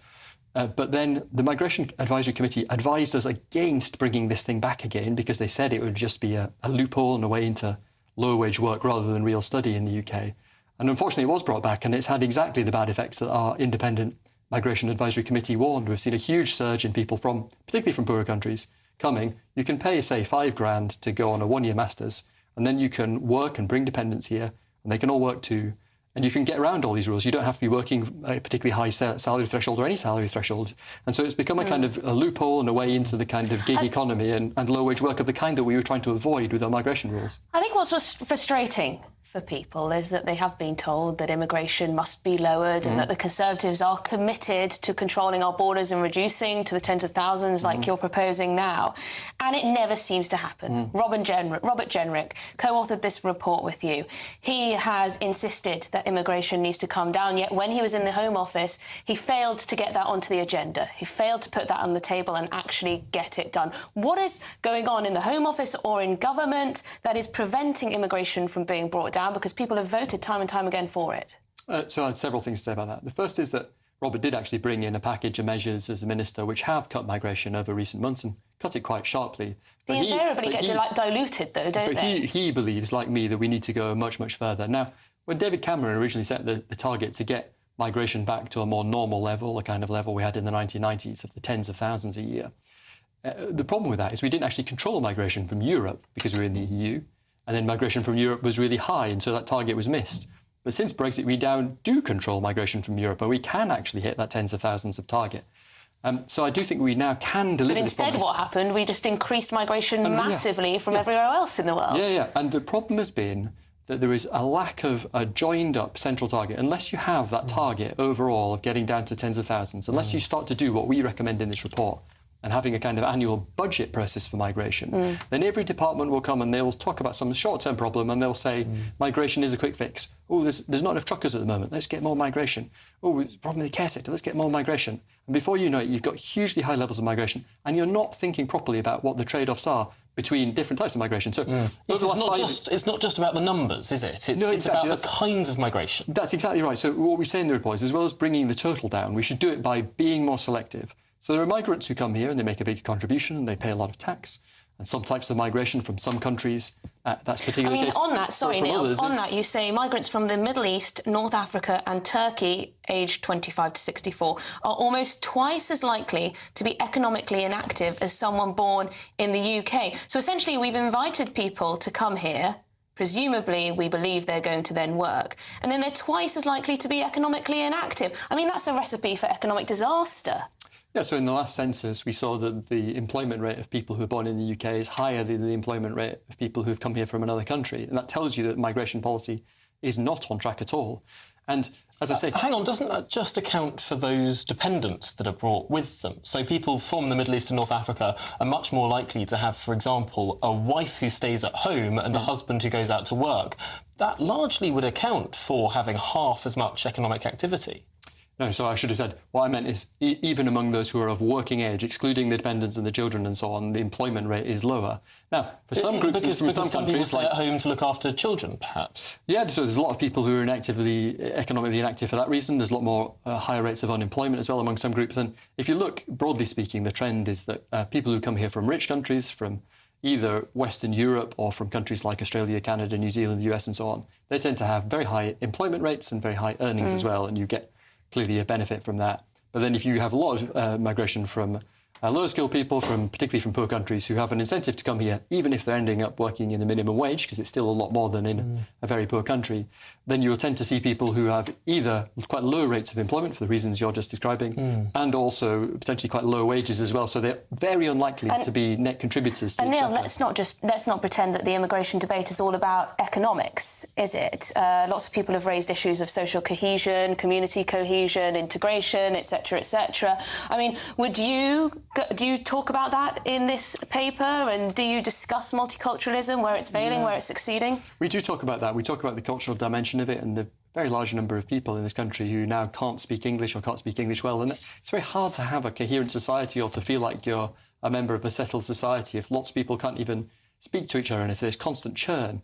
And I think it's quite easy for people who are in affluent areas, in professional occupations, to not really see the effect that it's having, because migration tends to be to areas that are poorer. When you make a map of where people have moved to in migration over the last 10 years, it is typically towards the cities, inner cities, and to poorer areas. So a lot of people are missing the full impact of what's happened over the last 10 years.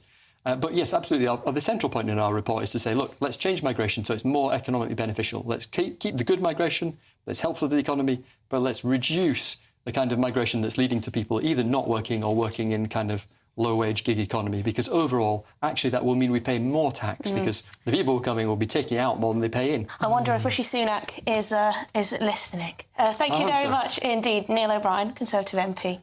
Well, let's just hear from Natalie Elphicke now. She's, of course, defected to Labour. She's been speaking in the last few minutes. Let's take a listen. Well, in 2019, the Conservatives stood on a manifesto that was very much centre ground. But under Rishi Sunak, they've abandoned the centre ground and broken many election promises. Meanwhile, under Keir Starmer, Labour have changed. And I think that change is going to bring a much better future for our country. And that's why I was so keen to join the Labour Party and play my part in bringing that important future forward. Well, that was Natalie Elphicke, the new Labour MP. The new Labour MP. Now, we're going to take a very quick break, but we're going to hear another view on the whole immigration debate. Perhaps someone who believes that actually, no, all immigration is good for the economy. We'll find out after this. Dubes & Co. Weekdays from 6 p.m. Organisations, plural, because there's loads of people doing this. The organisations are charging schools to be part of this odd league table about who's trying to outdo who when it comes to who is more trans-inclusive with the kids than the next person. There's something makes me uneasy about this. Supposing a child comes home and says, you think, oh, I've done well today. He said, well, how have you done? He said, well, I was #1 painter, or I was #1 reader. No, I wasn't. I was made LGBT champion. This is a 4- and 5-year-old. Look, I can understand this, actually, as we develop into the secondary school. I can understand more debates taking place. I cannot understand why we have to thrust it at young children. And I think if you ask the parents, they'd be hostile to it. And what about the role the teacher has to play in all this? Society has been one way, the pendulum is swinging the other way, and they're pushing it very far in order to kind of proliferate change. And this is probably the toughest period in that evolutionary process, because the LGBTQ plus community is saying that you've got to really rage against the machine to get people to listen. Because put it like this now, even this conversation, the whole country is listening, the whole world is listening. These are the kinds of eyeballs and ears they haven't had before. And there's going to be friction. There's going to be a locking of heads in the process to getting to a point where you establish a new equilibrium where they feel more incorporated. Like I've said, the greatest force of allies that the LGBTQ plus community has always had is heterosexual women. What you're moving towards now is doing things that is beginning to turn them from allies into people who feel that, oh, for you to thrive, I'm being deprived, and that's a problem. When they realise you're alienating allies, they will understand you've got to recalibrate to have that kind of understanding between both parties. GB News is the home of free speech. We were created to champion it, and we deliver it day in, day out. Free speech allows us all to explore and debate openly the issues most important to us, our families, and of course, the British people. Having challenging conversations to enlighten each other. Which is why we hear all sides of the argument. We are the People's Channel. We will always stand by the freedom to express yourself. On TV, radio and online. This is GB News, Britain's news channel. I'm Patrick Christie's. Every weeknight from 9, I bring you 2 hours of unmissable, explosive debate and headline-grabbing interviews. What impact has that had? We got death threats and the bomb threat and so on. Our job is to do what's in the best interest of our country. You made my argument for me. My guests and I tackle the issues that really matter with a sharp take on every story. I'm hearing it up and down the country. That was a beginning, not an end. Patrick Christie's tonight from 9 p.m. only on GB News, Britain's news channel.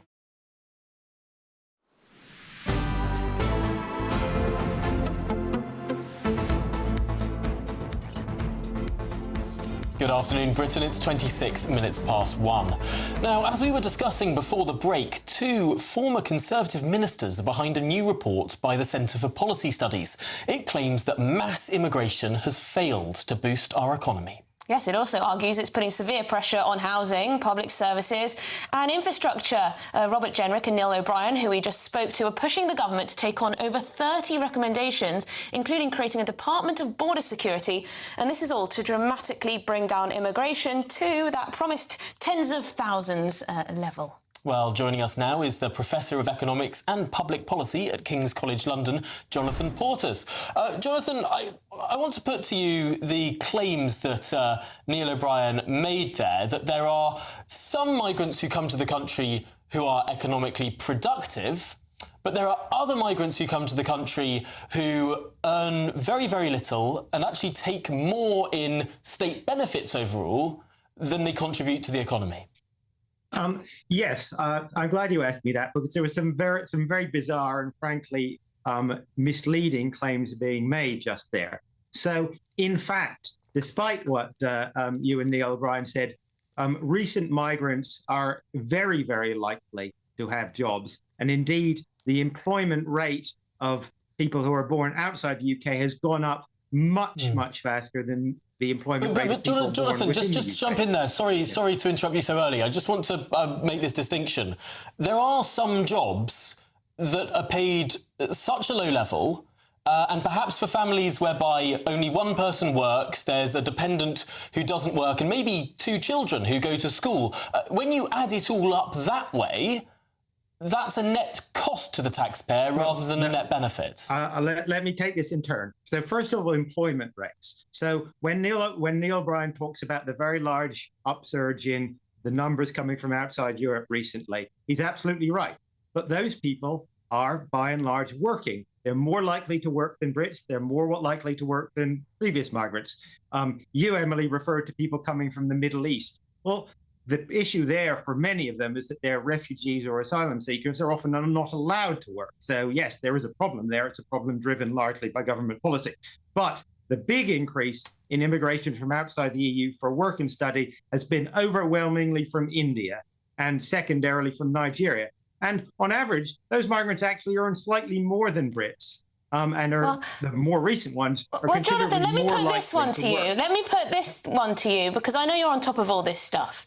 The report argues that migrants from countries such as Canada, Singapore and Australia pay between 4 and 9 times as much income tax as migrants from Somalia or Pakistan. That may be uncomfortable for some, but is it true? Is it not true? Well, that's everybody who's come here at any point, right? So it's not talking about recent migrants at all. But it's true. A lot of people who came here from Somalia came as refugees. That's absolutely right. That's not an economic migration route. And there are definitely issues there to do with how we integrate people, particularly from refugee backgrounds, into the labour market. But we don't, and quite rightly, don't apply an economic test to decide whether or not somebody is a legitimate refugee. Now, moving on, as I said, to economic migration, the big increase has been people from India, people from Nigeria, to some extent people from the Philippines, from Zimbabwe. Those people are typically working. They're working either in skilled jobs, contributing to the economy, or, and this is one area where I do have some sympathy with Neil's point, there are a lot of recent migrants working in the social care sector. Now there, it's true they are on relatively low wages. Why is that? Because we choose not to fund the social care sector properly. And one proposal, which I agree with in their report, is that we should put up pay for people in social care to at least the national living wage or a bit above, and that would in turn reduce the need for migration. That I think Jonathan, is you fair seem enough. to be assuming that all the migrants who are coming from Somalia and Pakistan must be refugees. Is that the case? Well, I was talking about Somalia. So for Somalia, the substantial majority are refugees or of refugee origin, or in some cases born in Somalia and have acquired European citizenship through their refugee status. So yes, that is broadly correct. Actually, for Pakistan, there's a big difference, I think, between previous waves of Pakistani migrants, many of who came to areas which are now quite economically depressed in the north, and again, there are problems there with the economic outcomes, both of people of Pakistani origin, of British origin. That doesn't primarily reflect the recent migration. Again, to repeat, the recent migration, the migration that Neil O'Brien and Robert Jenrick is complaining about, are people who are coming to work, they are working, and for the most part, they're either working in jobs that are really reasonably well paid, or they're working in social care because we choose not to pay care workers properly. Let me come on to Tom's dependent point, because that's also relevant. Actually, when we say someone comes as a dependent, that refers to their visa. Doesn't mean they don't work. And in fact, the statistics show quite a large proportion of people who've come recently as dependents are indeed working in the labour market. And second, of course, when people are here on dependent visas, they're not eligible for public funds. They can't be on benefits. And that's an important But part children do go to school and do use other resources that do cost the taxpayer. That's right. I mean, Jonathan, I think the issue is that most people want Britain's migration policy to favour Britain and work in our favour. So Robert Jenrick said today that Britain should be the grammar school of the world, i.e. highly, highly selective when it comes to which migrants we bring here. So those who are going to be a net economic benefit, and we know they will be. And it does seem that we've had such high rates of immigration, and not all have been an economic benefit to this country. I think that's pretty clear. Well, I'd make a couple of points. First of all, on overall, migration is certainly a net economic benefit to the country. Within that, some migrants will be more than others, and some will be a net loss. But unless you think, as Robert Jenrick and Neil seem to think, that you can centrally plan the UK economy, that you know when somebody's 18, 21 or 25, exactly what's happening, of course, some people will perform differently than the others. That's how a free market economy works. We should get that straight, right? Jonathan, I'm afraid we've run into the ad break now, but thank you so much for joining us and talking us through that report. Really, really interesting stuff from you there too. Coming up, why are people saying Prince Harry has been snubbed by the King not once, but twice? This after this.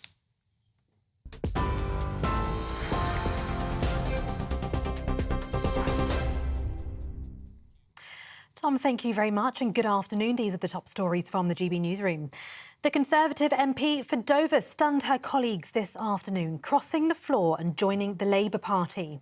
Natalie Elphicke blamed her decision on what she called the broken promises of Rishi Sunak's tired and chaotic government. It's the latest in a dramatic drop in the government's working majority since the last general election, from more than 80 seats to less than 50. Ms Elphicke says there's a brighter future under a Labour government. In 2019, the Conservatives stood on a manifesto that was very much centre ground. But under Rishi Sunak, they've abandoned the centre ground and broken many election promises. Meanwhile, under Keir Starmer, Labour have changed. And I think that change is going to bring a much better future for our country. And that's why I was so keen to join the Labour Party and play my part in bringing that important future forward. Social media companies are being warned that they could be banned for those under 18 if they don't keep children safe. The media regulator Ofcom says platforms must take action to stop their algorithms recommending harmful content to children or face stiff penalties. 2/3 of NHS trusts are missing their target to treat patients within 18 weeks of referral, according to analysis by Labour. The party says 114 trusts out of 167 have failed to meet the target in any month since December 2019. The government says wait times in A&E are improving despite record demand over winter months. And rail passengers are being hit by more strikes today, with little or no service on many lines. The industry's longest pay dispute is affecting services across England, Wales and Scotland. The ASLEF union says its members haven't had a pay rise in 5 years and accuses the government of giving up trying to resolve the dispute. For the latest stories, sign up to GB News Alerts by scanning the QR code on your screen or go to gbnews.com/alerts.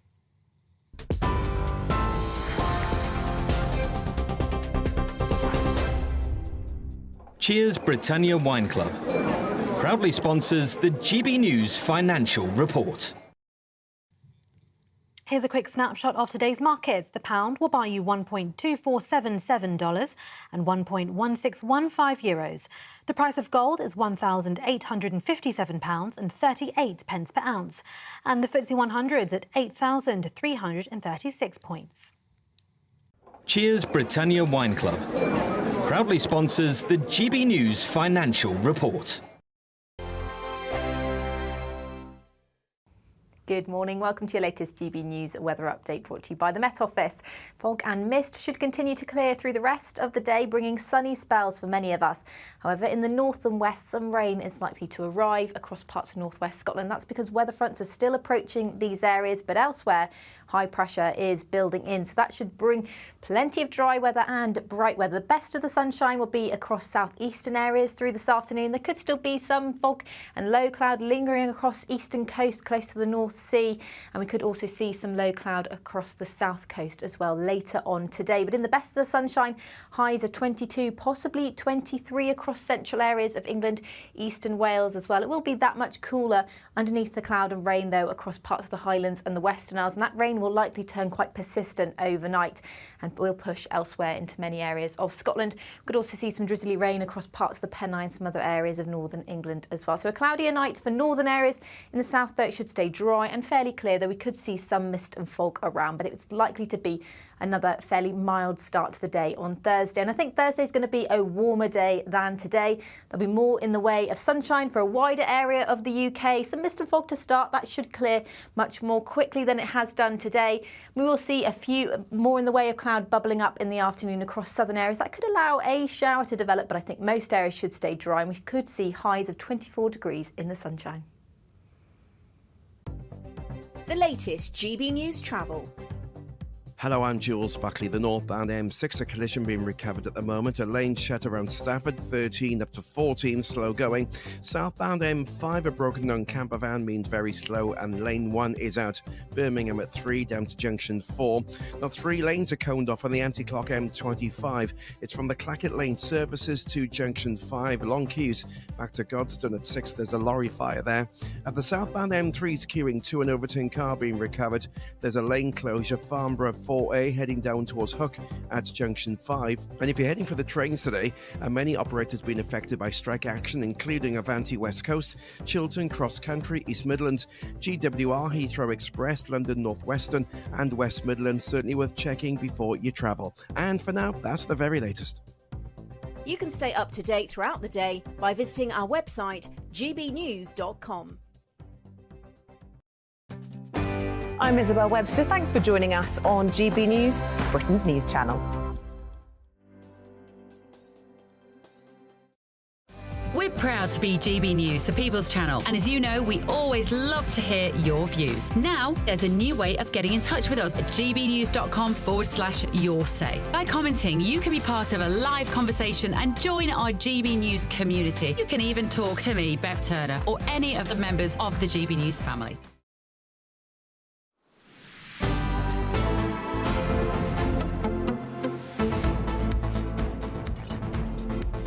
Good Good afternoon, Britain. It's 39 minutes past 1. Now, some sensational news north of the border. John Swinney, the new First Minister of Scotland, has announced his new cabinet. And one surprise job has stolen the headlines. Kate Forbes, the once challenger for the leadership of the SNP. Some have called her a politician of the social conservative bent. Well, she has been appointed as his Deputy First Minister. This is very much breaking news. We're going to have more analysis and reaction on this. Why did John Swinney choose to make Kate Forbes his Deputy First Minister? She said she's deeply honoured to be invited to the role. We'll bring you much more on that. But first... Yes, Prince Harry has come to the UK to celebrate the 10th anniversary of the Invictus Games. A service of thanksgiving will be held this afternoon at St Paul's Cathedral to commemorate the decade-long support competitors in the tournament have received. There was speculation that the Duke of Sussex would make time to visit his father, the King, but a spokesman for Prince Harry said His Majesty's full programme meant there was no time to get together. His Majesty's full programme. Translation, too busy. Far too busy to see you. Far too busy. Should we speak to Cameron Walker, our royal correspondent? Cameron, thank you very much indeed for joining us. Lots of talk about how Prince Harry has been snubbed not once, but twice from his own father. Yeah, it is a bit of a problem for the Duke of Sussex, Emily, isn't it? Of course, Prince Harry is going to want the focus very much to be on the Invictus Games today, celebrating 10 years of supporting wounded veterans in a Paralympic-style competition. As you said, service of thanksgiving happening in St Paul's Cathedral this afternoon. But unfortunately, a lot of the headlines this morning is the fact that King Charles, his father, is too busy to see him. And in fact, Buckingham Palace in the last hour has announced new engagements for His Majesty the King tomorrow as Colonel-in-Chief of the Royal Engineers. A spokesperson for Prince Harry told me yesterday that in response to the many inquiries and continued speculation on whether or not the Duke will meet with his father while in the UK this week, it unfortunately will not be possible due to His Majesty's full programme. The Duke, of course, understanding of his father's diary of commitments and various other priorities, and hopes to see him again soon. Now, I interpret that as the Sussexes really trying to stamp out all of this speculation, so the focus can very much be on the Invictus Games here today at St Paul's Cathedral, the service of thanksgiving. But the line towards the end of that statement there, the Duke, of course, his understanding of his father's diary of commitment is very diplomatic, very warm, reads to me a bit like a royal press release. Whereas that's in big contrast to a statement that we had from the Sussexes just a couple of years ago when the late Queen stripped both him, Prince Harry, and Meghan of his royal patronages and military honours. And the statement from the Sussexes then was service is universal. Now, friends said that that was in the context of very much in context of his charity work, but a lot of the critics were saying that it was a bit disrespectful to the late Queen and was a little bit bitter. But as I said, yesterday's statement, complete opposite, very diplomatic, very warm, suggesting to me that Prince Harry very much wants to mend relationship with his father, the King, and perhaps by extension the rest of the royal family here in the UK. Now, Buckingham Palace, Kensington Palace not commenting this morning whatsoever. We're not expecting the King or Prince William to be here. But there was an interesting timed statement from Buckingham Palace yesterday about a rare joint engagement with King Charles and Prince William on Monday, where the King is going to hand over the Colonel-in-Chief of the Army Air Corps to his oldest son, Prince William, on Monday.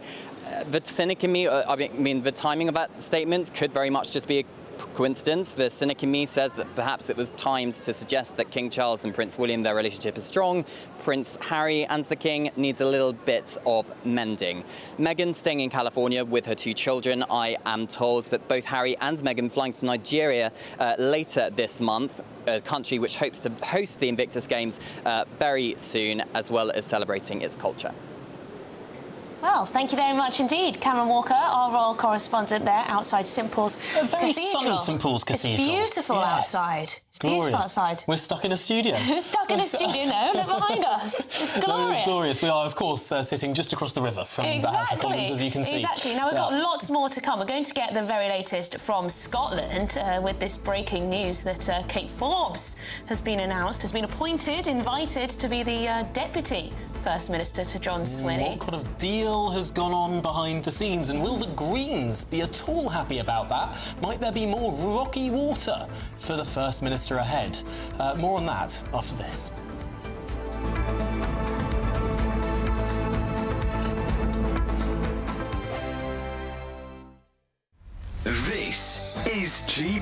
News, Britain's news channel. In the quaint Derbyshire village of Sudbury, there's a storm brewing between the local football club and the National Trust. This grass field might seem unremarkable, but for hundreds of years it's been part of the Sudbury Hall estate, playing host to the village football and cricket matches. Now the National Trust are planning to put an end to that tradition in the name of biodiversity, with plans for trees and plants where the football club play. Some worry it breaks a memorandum of wishes from the late Lord Vernon, whose family have lived here since 1660. Manager of Sudbury FC Tom Crutchley says he's upset at the decision. Naturally disappointed. We've been here, this is our 9th year. We've put a lot of effort into here to keep playing, to maintain it. I'm from the village originally, so personally it is very upsetting. MP for Derbyshire Dale Sarah Dines says the National Trust aren't respecting the history of the site. I feel they're trampling over the wishes of historic owners who gave up this wonderful site for the nation. And for over 100 years people have played football and cricket here. It's incredibly sad. Incredibly sad, and it's against the wishes of a lot of people locally who've written to me from the village. Sudbury Hall lives under the branding of the Children's Country House, a decision which Dines says is disrespectful to the history of the estate. I mean, this is fake to make it into a children's theme park. It's almost a reimagining, and in fact that's the very words it says on their website. The house is reopened, it's been reimagined. I don't want our heritage to be reimagined. I think the National Trust it's been captured by people who have different ideas than most people in this country. Whilst the public will still be able to roam these historic grounds, the village feels like a legacy is being snatched away.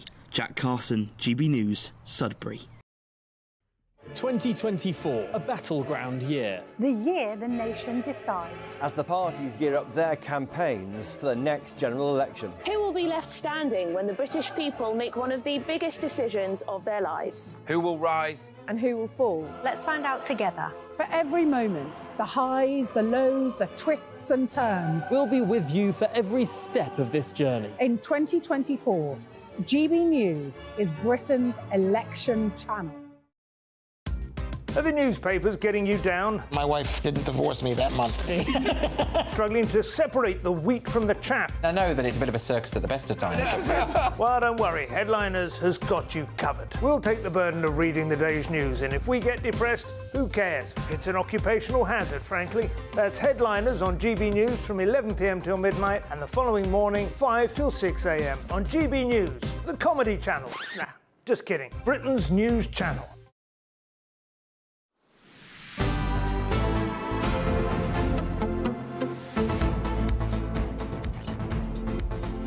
Well, welcome back to Good Afternoon Britain with me, Emily and Tom. Now, Kate Forbes, this is the breaking news, has been announced as John Swinney's Deputy First Minister as he appoints his new cabinet in Scotland. Well, let's cross over to Bute House in Edinburgh, the official residence of the First Minister, to speak to our Scotland reporter, Tony Maguire. Tony, a lot of people had been speculating over what backroom deal had been cooked up between Kate Forbes and John Swinney to make there not be a contest. Well, now we know. Indeed, yes, certainly Kate Forbes arrived here a little while ago. A bit of a spring in her step, it has to be said, and she went in, obviously quizzed, as they always are, by the press pack outside about what job she wanted, and I think by that point she may have known. She certainly teased that we would wait and see and find out soon enough, and sure enough, within the hour, we have this statement. Now, John Swinney, of course, Kate Forbes being, standing down last Thursday and essentially listening hard to what John Swinney had to say in his speech as he launched his campaign. Clearly they've had conversations, and indeed the First Minister today has put out a statement to say that, very pleased to appoint Kate as Deputy First Minister and look forward to working with her and a new government. She went on to call her an immensely talented politician, and her new role will prove critical as we focus on our key commitments to eradicate child poverty, investing in public services and supporting economic growth. Now, there was a lot of speculation that Kate Forbes would slip back into some kind of economic post again, or economy, because of course that's what she was underneath Nicola Sturgeon. And who better as a mentor than John Swinney? Certainly in Alex Salmond's first government, by the way, back in 2007, it was John Swinney that was Cabinet Secretary for Finance then.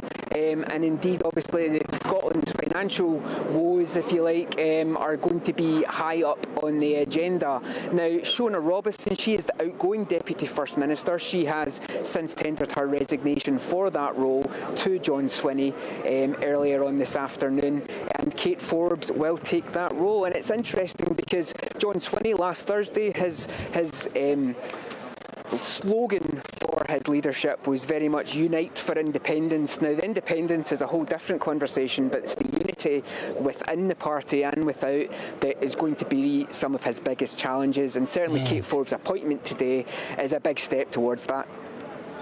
Well, Tony, thank you very much for bringing us that live from Bute House. Sensational news there. The new Deputy First Minister of Scotland is someone that has been quite controversial within left-wing politics in Scotland. Kate Forbes. Yes, could this be a winning alliance, a winning top team for the SNP? Could it win back the voters? Or a topsy-turvy, awkward deal between two people who don't agree on much. Might it be that we sort of have a Scottish version of what were known as the TBGBs in the later years of Tony Blair's premiership, where sort of one was pushing the other out the door. Very often these sort of leader and deputy partnerships might look good on paper but become fairly unstable as time goes on. I mean, is it a bit like Keir Starmer and Angela Rayner? They've got just as many differences as similarities, I think, or at least that's the perception of them too. But of course, two big political stories today. Natalie Elphicke, MP, Conservative MP for Dover and Deal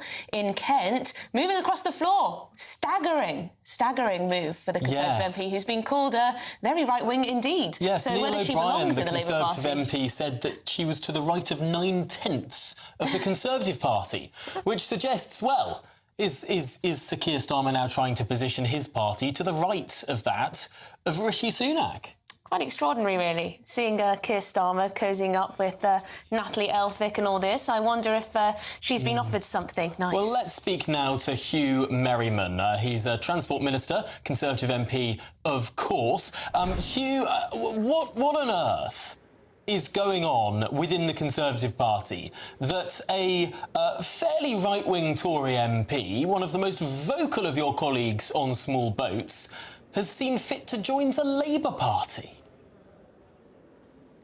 Well, I find it bizarre. I've seen some spectacles in this place over my years, but that was a new bar that Natalie has set, and it's extraordinary because she has been nothing but sharp and castigated Keir Starmer and Labour over their policies on Brexit, on immigration, which I agree with her, and now to see her sitting behind Keir Starmer is a sort of bizarre situation and not great for politics, quite frankly, where people send us here with a set of principles and expect us to carry them forward, and then we just take opportunistic moves. Then that whole patter on the doorstep of you're just in it for yourself, I'm afraid Natalie has just rather sort of confirmed that she certainly is.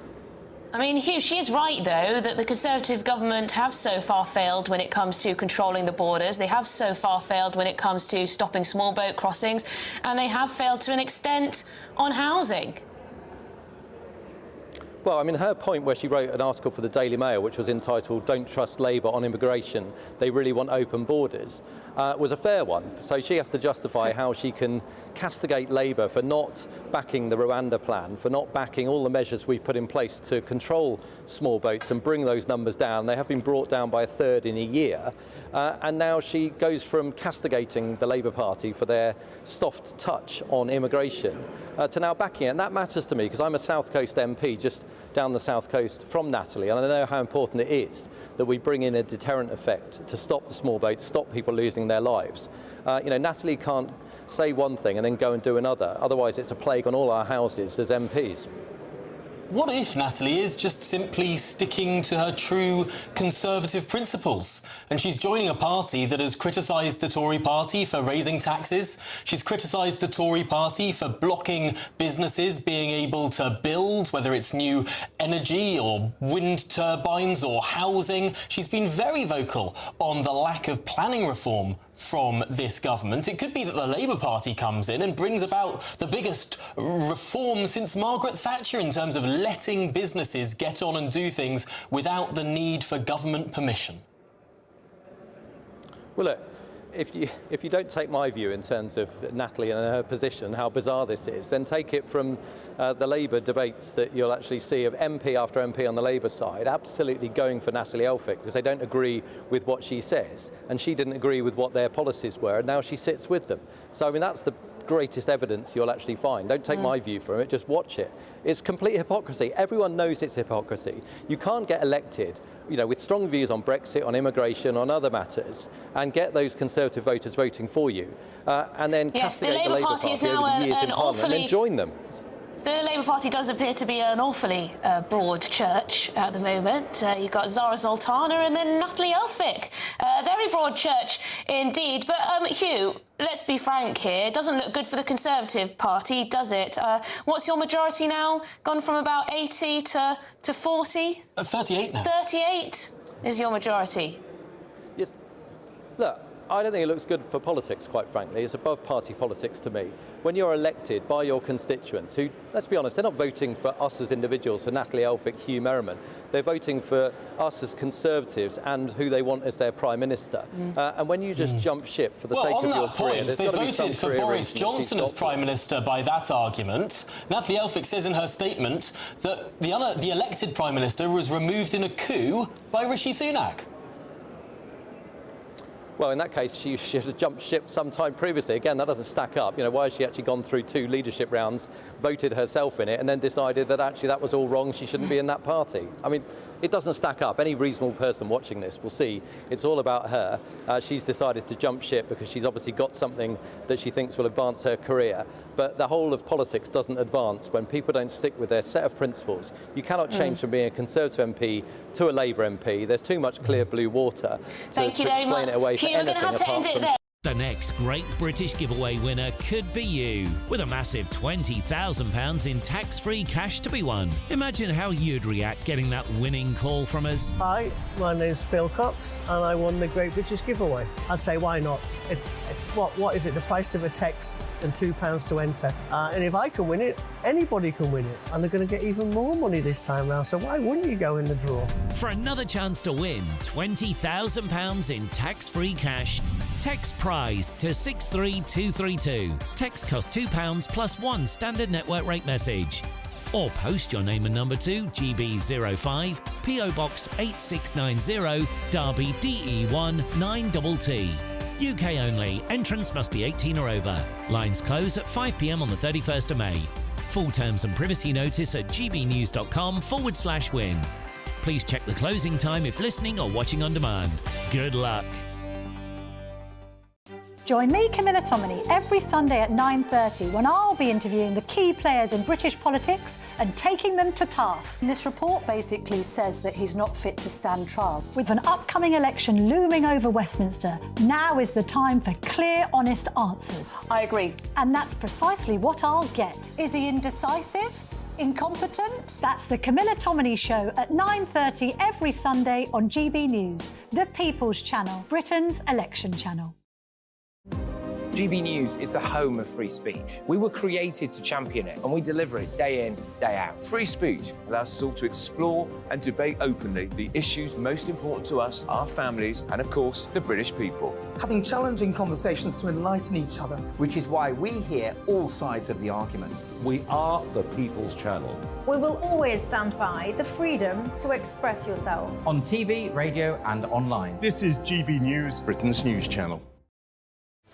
I'm Patrick Christie's. Every weeknight from 9, I bring you 2 hours of unmissable, explosive debate and headline-grabbing interviews. What impact has that had? We got death threats and the bomb threat and so on. Our job is to do what's in the best interest of our country. You made my argument for me. My guest and I tackle the issues that really matter, with a sharp take on every story. I'm hearing it up and down the country. That was a beginning, not an end. Patrick Christie's tonight from 9 p.m. only on GB News, Britain's news channel.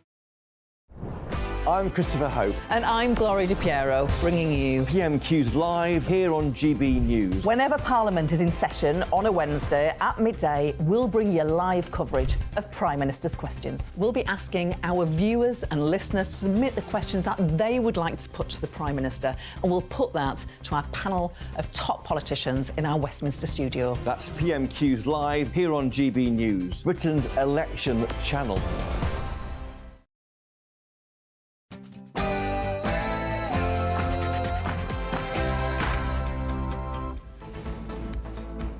Good afternoon, Britain. It's 2 o'clock on Wednesday, the 8th of May.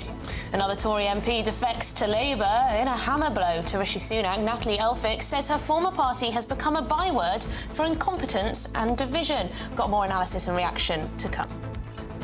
And record high levels of immigration have failed to boost Britain's economy. Should be returned to the tens of thousands. That's according to a new report. Much more on that. And a double royal snub for Prince Harry during his trip to the UK. First, he's told the King is too busy to meet him. Then he discovers he's being replaced by Prince William as the head of the Army Air Corps.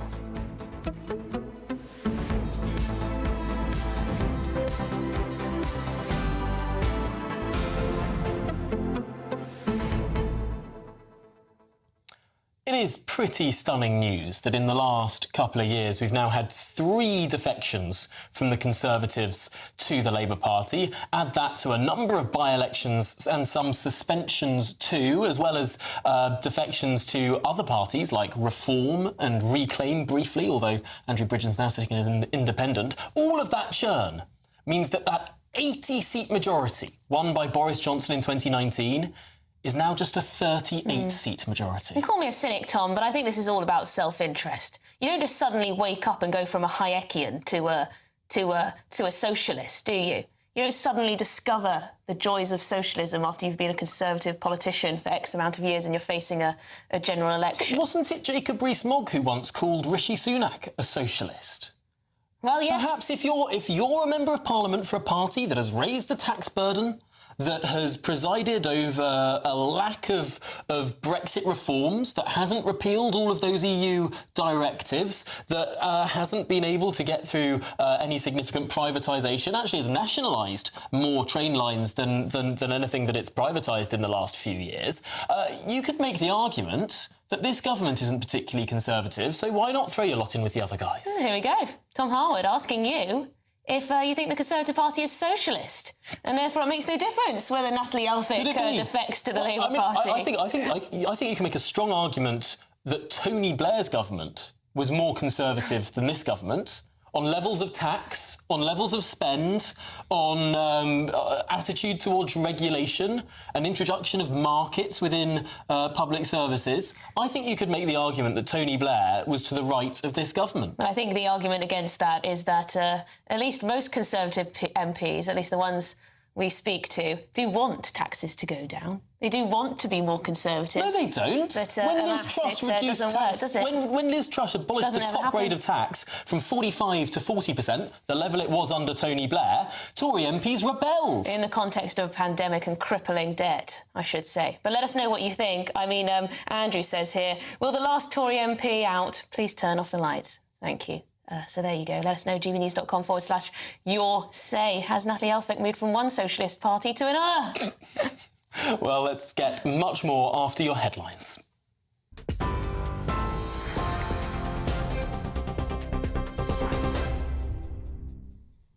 Tom, thank you very much and good afternoon. The top stories. The Conservative MP for Dover stunned her colleagues this afternoon, crossing the floor and joining the Labour Party.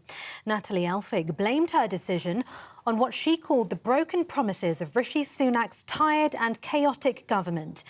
It is the latest in a dramatic drop in the government's working majority since the last general election, from more than 80 seats to less than 50.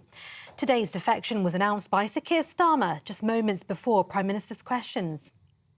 If 1 week a Tory MP who's also a doctor says the Prime Minister can't be trusted with the NHS and joins Labour, and the next week the Tory MP for Dover, on the front line of the small boats crisis, says the Prime Minister cannot be trusted with our borders and joins Labour, what is the point of this failed government staggering on? The Prime Minister steered clear of Labour's newest MP and instead paid tribute to the now former Mayor of the West Midlands. Let me join with him in congratulating all new and paying tribute to all former councillors, PCCs and mayors across the country. I hope his new ones do him as proud as I am of all of mine, Mr. Speaker.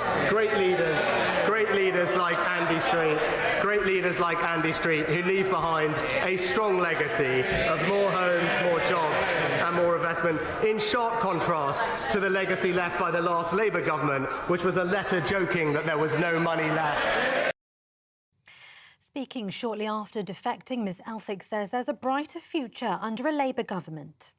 In 2019, the Conservatives stood on a manifesto that was very much centre ground, but under Rishi Sunak, they've abandoned the centre ground and broken many election promises. Meanwhile, under Keir Starmer, Labour have changed.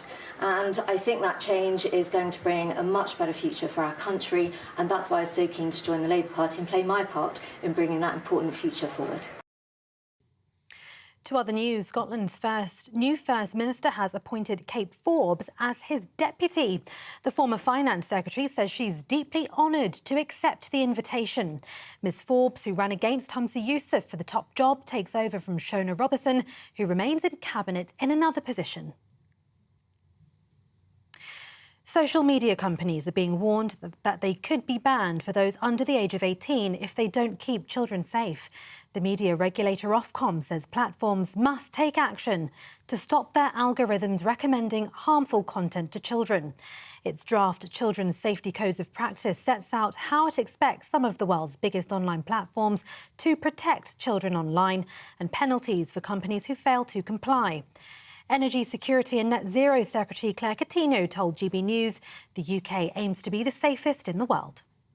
When I was Children's Minister, I looked at wellbeing, and one of the things that I was really interested in was the link between how much time our children are spending online and their mental health. And for me, there was two things. It's what they could access, and I'm really pleased that we're doing the online safety legislation because that will tackle that part, but it's also what it's stopping them doing. So that's the things that I care about. I definitely welcome government's efforts to act on this and make sure that we're the safest place in the country when it comes to, in the world when it comes to being online for children.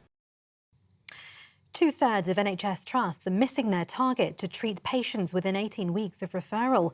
That's according to analysis by Labour. The party says 114 trusts out of 167 have failed to meet the target in any month since December 2019. Trusts are meant to ensure that 92% of patients are treated within 18 weeks of GP referral. Most trusts also failed to meet targets, ensuring that most patients wait less than 4 hours in A&E departments. Rail passengers are facing more travel disruption due to ongoing strikes by train drivers, making it the longest ever dispute in the rail industry. Members of ASLEF are walking out, affecting services across England, Wales and Scotland. The few services that are running will start later and finish earlier than usual. ASLEF says its members haven't had a pay rise in 5 years and accuses the government of giving up trying to resolve the dispute. Now to my hometown, visitors to Brighton's iconic pier will soon be forced to pay for admission amid a steep rise in maintenance costs. The pier's management says the cost of maintaining and repairing the Grade 2 listed landmark has soared by 31%, adding around £2.7 million to the annual budget. Visitors will now be asked to pay an entry fee of £1, though local residents will be exempt. For the latest stories, you can sign up to GB News Alerts by scanning the QR code on your screen or go to gbnews.com/alerts. Now back to Tom and Emily.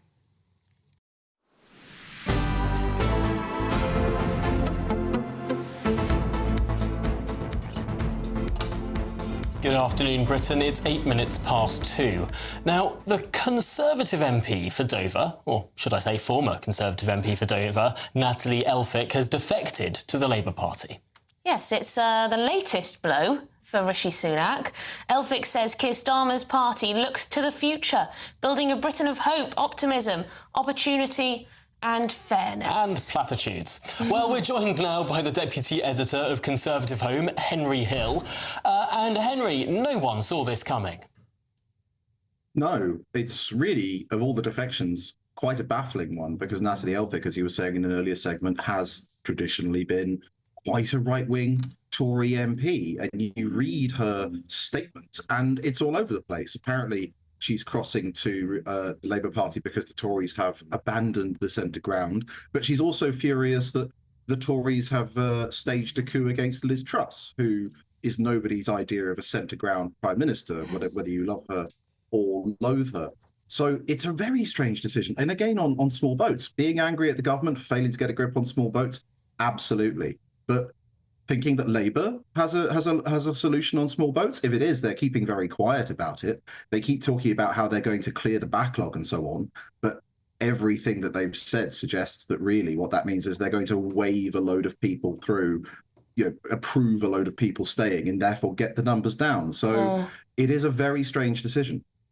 I mean, Henry, it's all rather unconvincing, isn't it? We saw that little short clip of Natalie making her statement. She looked a little bit nervous, a little bit shaky, a little bit of a hostage situation it seemed to be. But if what she's saying here, that the party isn't centre ground enough, I mean, there's lots of Conservative MPs who will tell you that she was very much on the right wing of the party. So what is this centre ground she's talking about?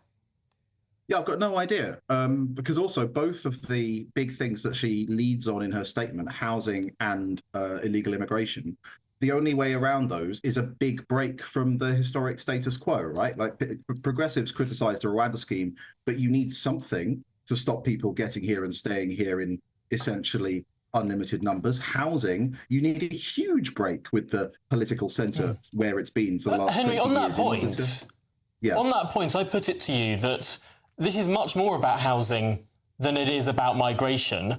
I'm looking at the statement in front of me. About 3 times the length of this statement is dedicated to housing issues than it is about borders and migration, which only gets 3 sentences in the whole 2-page letter. I put it to you that Natalie Elphicke supported Boris Johnson, who wanted to reform the planning system, wanted to build lots of houses, proposed a white paper on it. That was, of course, defeated after an uncomfortable by-election. But perhaps there is more method to the madness than everyone is suggesting, that the big thing that's convinced her is Keir Starmer's promise to bulldoze through planning regulations. Perhaps she thinks he's more free market than the current government.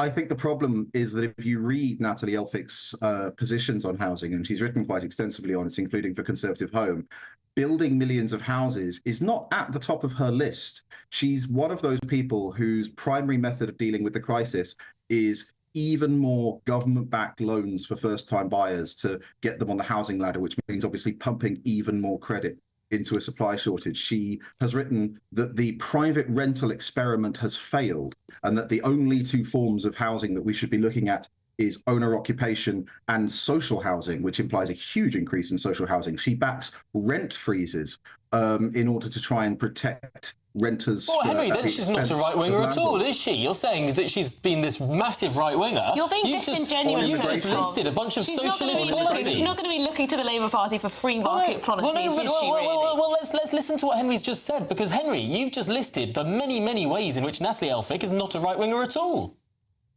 I'd say on this issue, she's absolutely not. Generally, I'd say she was, especially on immigration and other issues. Read her historic statements on immigration, especially about the Labour Party's policies. She was generally on the right of the party. But sadly, as you'll well know, Tom, lots of Tory MPs who are otherwise very right-wing in various ways have a huge blind spot when it comes to housing and will support almost any policy that allows them to believe that the solution is not simply building millions of houses. And I think that's where Natalie Elphicke is. Now, I've been worried for a while about whether or not Labour will live up to its promises on housing. As you know, I'm a complete fanatic on the subject. And if Starmer is headhunting Tory NIMBYs whose ideas are, let's pump in even more demand, let's take more state control of our housing stock, that's a really bad sign. I mean, so Henry, if what she's saying in her letter, that she's looking for a party of hope and opportunity, and she's disenchanted with the government's position on migration and housing, etc., what else could this be about? If that's all not really true, what could this be about? What's in it for her? I think Tom's right. I think it's housing. She says in her statement that she has been offered an opportunity to work with Keir and others on developing Labour's housing policy, and she has taken a strong interest in the subject before. So if you think, right, this government, for better or worse, has more or less abandoned housing, you know, you've got Michael Reform maybe going to mess up the leasehold market again before the end of the Parliament, but that's about it. If you've got an interest in the subject, you can see this as effectively a way of trying to get in. Well, I mean, otherwise... You think this is about housing policy, really? I mean, otherwise, yeah. She's not standing at the election, right? So she's not defending her seat by switching to Labour, which would probably be a fairly solid way of holding it if she chose to do that. The immigration policy doesn't make sense at all, because Labour's immigration policy, as Natalie Elphicke herself has said, is... a nonsense. The idea, all that the stuff about hope and change and everything, that's standard boilerplate. You never get a political statement that doesn't have those things in it. So just look at her own words. What does her statement focus on? It focuses on immigration, which it has to, because she's the MP for Dover, and then it focuses on housing, something in which she has been very heavily involved, both in Parliament and with outside groups, on which she has written extensively. If this is a way of angling to have a job maybe as an advisor or a quangocrat after Labour have taken over in the housing space, I think that's more plausible. Well, that makes sense. That makes sense. Thank you very much, Henry Hill, Deputy Editor of Conservative Home. Really great to get your perspective on all of this. Goodness me, there's a lot to digest there. I think, no, I completely agree with you, self-interest. But we also know that the Labour Party wants to create all of these new quangos to oversee all different areas of policy and overview what politicians are doing. Perhaps she's been offered a job there. Just what we need, isn't it? More and more bureaucracy. Shall we listen to what the leader of the Labour Party has had to say this afternoon? Keir Starmer was speaking just some minutes ago. Delighted to welcome Natalie Elphicke to the Labour Party. She's got a strong track record on issues such as housing. She's on the front line when it comes to the crisis of small boats. And the reason that she's given for joining the Labour Party is very, very important, because I think she speaks for very many Tory voters in saying that the Tory party has changed. It's left the centre ground. But equally, the Labour Party has changed. And we are very clearly the party of the national interest, of country first, party second, and I look forward to working with her on the mission to deliver the real change that this country desperately needs. It's really interesting here, of course. Keir Starmer loves the optics of this. He will be delighted how upset the left of his party is getting over this. It will make him seem much more centre ground, perhaps, than his previous positions have been. It will make him seem like a unifier. And the more angry that agitators on the left of his party get, I suppose, the happier he'll be. I mean, surely it won't just be the left of the party that are angry about this. Surely there's going to be lots of middle ground Labour MPs who don't particularly like Keir Starmer plucking a right-wing Conservative MP from the Conservative Party just because it's in a bit of a pickle. Well, but hey, anyway, let us know what you think. Why don't we speak to a former Labour MP, former minister indeed. Dennis McShane can join us now. Dennis, this all looks very, very grubby. Oh, for heaven's sake. I mean, I remember 2 years before 1997 when Tony Blair was elected, a Tory MP, Stratford-upon-Avon, Alan Howarth, very nice, rather cerebral, I'd say. I mean, Natalie Elphicke, woof, is a much more raw person. He crossed over to Labour. That was the only one. Some others came over after 1970. We had Dan Poulter, a doctor, coming across because the NHS is collapsing under Sunak. And I've got Natalie Elphicke, who I completely agree is a much rawer, tougher politician. I mean, a very interesting background. Her husband was long-serving MP for Dover, problems with the law, with sexual assaults and so on. She inherited... Yes, he was convicted. Yes, was he not? All right. I don't think that's got anything to do with her, if I may say so. No, but a lot of members of your party, Dennis, have been saying that she was rather derisory towards victims of sexual assault, and it's really sort of flies in the face of many women that she is now being welcomed with open arms into the Labour Party, which is supposed to stand up for victims. Well, it's very sweet now, I suppose that's a Conservative line, to start attacking Natalie Elphicke. I didn't remember anybody, and I'm regularly on GBNews and read all the other papers on the night, questioning her before. Look, when you're I'm in just a war, putting to you what some Labour members are saying. I'm sure they may well be saying that. I am just reacting, and I've seen stuff I don't agree with. I didn't agree with my friend John Mann when he crossed over to the Tories before 2019, or my colleague and neighbour Kevin Barron in Rotherham when he went over to Theresa May on the Brexit issue. Some people are impelled to do that, but I can tell you, when you're in the front line yourself and the enemy lines open and one of their captains walks over to your side, you don't say, oh, I didn't like what you were saying last week or last year. You are just... It just proves that you're in the right place, and poor Mr. Sunak is in a very, very sad place. I mean, Dennis, today. should there be a by-election here? I mean, the people of Dover and Deal didn't vote for a Labour MP, did they? It seems a bit rum. That question is always put, and the answer, it seems to me, never actually is the answer that the interviewer who's putting the question, Emily, you're putting it very fairly and squarely, but it's been put 100 times to... Well, go on then, answer it. Labour people who come across. I didn't think it's necessary. You have an election, you elect that person. If he or she changes her mind because of the way his own government behave, like John Mann did, like Kevin Barron did. But a lot of people vote for the rosette, don't they? A lot of people vote for the colour of the rosette. Well, that's perfectly true. I just think that it's extraordinary. What is it? Is it a full week? And we've had 2 defections. That didn't happen in the run-up to Tony Blair becoming PM. This is a party in complete and utter decomposition, it's not good for the country. Trust me, I've just been interviewed by a French journalist for an hour, and I said my hope and prayer is that in opposition, the Conservative Party recover what once they were. If they go down the French road of real horrible right-wing extremism, then Labour's guaranteed 2 terms. Goodness me. Well, Dennis McShane, thank you so much for joining us and talking through what is a sensational afternoon in British politics here in Westminster. Really appreciate your time. Thank you very much. I'm not convinced this benefits the Labour Party either, really. Oh, I think it does. I mean, I guess it does perhaps to the I don't know. What do you think? Let us know at home. GBNews.com/your-say. I think the majority of voters aren't political obsessives. Most people aren't glued to the television watching every twist and turn of day-to-day politics. What people might hear, and it might be actually only a slice of the electorate that even notices that there's been a Tory MP that has defected, but that might be the only line that they hear. They won't look into the history of the statements or if it's ideologically consistent. They'll hear, oh, a few Tories have turned Labour now. And then they'll just get this general sense. Yeah, maybe. I guess those who are looking for a Labour Party with some kind of rigorous ideological grounding perhaps wouldn't agree. But yes, most people are just looking for a party to vote for, not necessarily...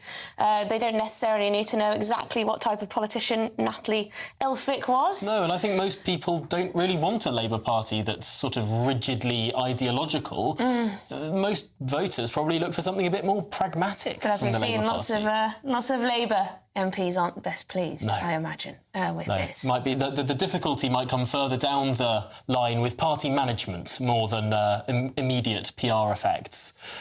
But coming up, social media sites could be banned for under 18s if they fail to comply with new regulations.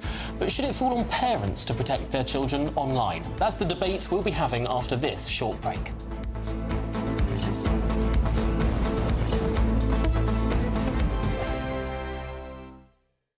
This is GB News, Britain's news channel. Prince Harry, remember him? He appears to have fully turned his back on the UK as he listed his primary residence as the United States for the very first time in papers published yesterday.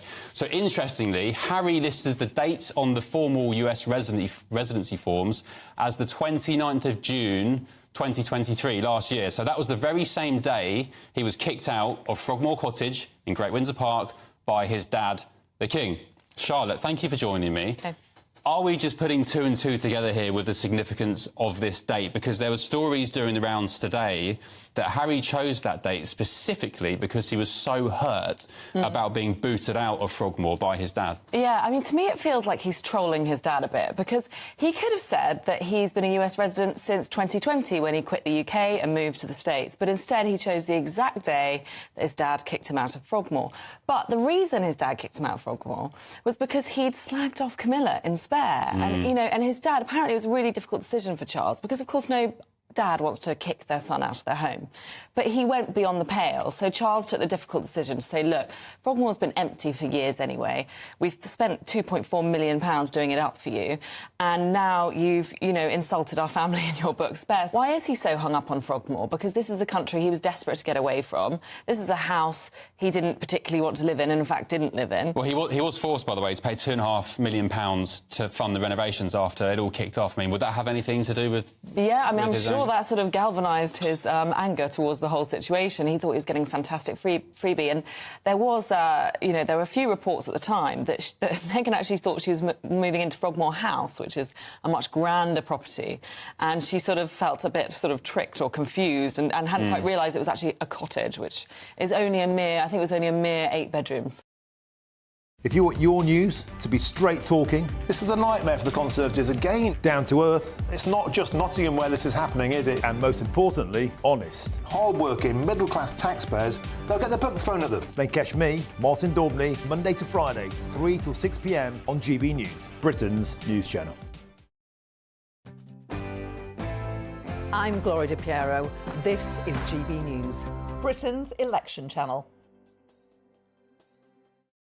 Monday to Thursday nights on GB News with Dubes & Co from 6, followed by Farage at 7. At 8, Sir Jacob Rees-Mogg addresses the state of the nation. And at 9, join Patrick Christie's Tonight, followed by Headliners at 11. Only on GB News, Britain's news channel.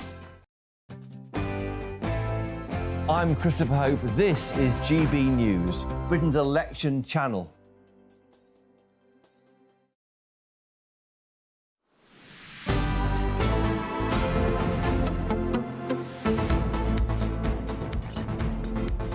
Right, it's 2:26 in the afternoon. You're watching, listening to Good Afternoon Britain. Now, lots of you have been getting in touch about this defection, about Natalie Elphicke moving to the Labour Party from the Conservative Party. Anton says, if an MP defects, they should become an independent. Simples, he says. Yes, I do think it's rather odd that you don't necessarily have to then have a by-election when the people didn't elect you. Yes, of course, there have been two principled politicians in the last decade who have both called by-elections when they defected.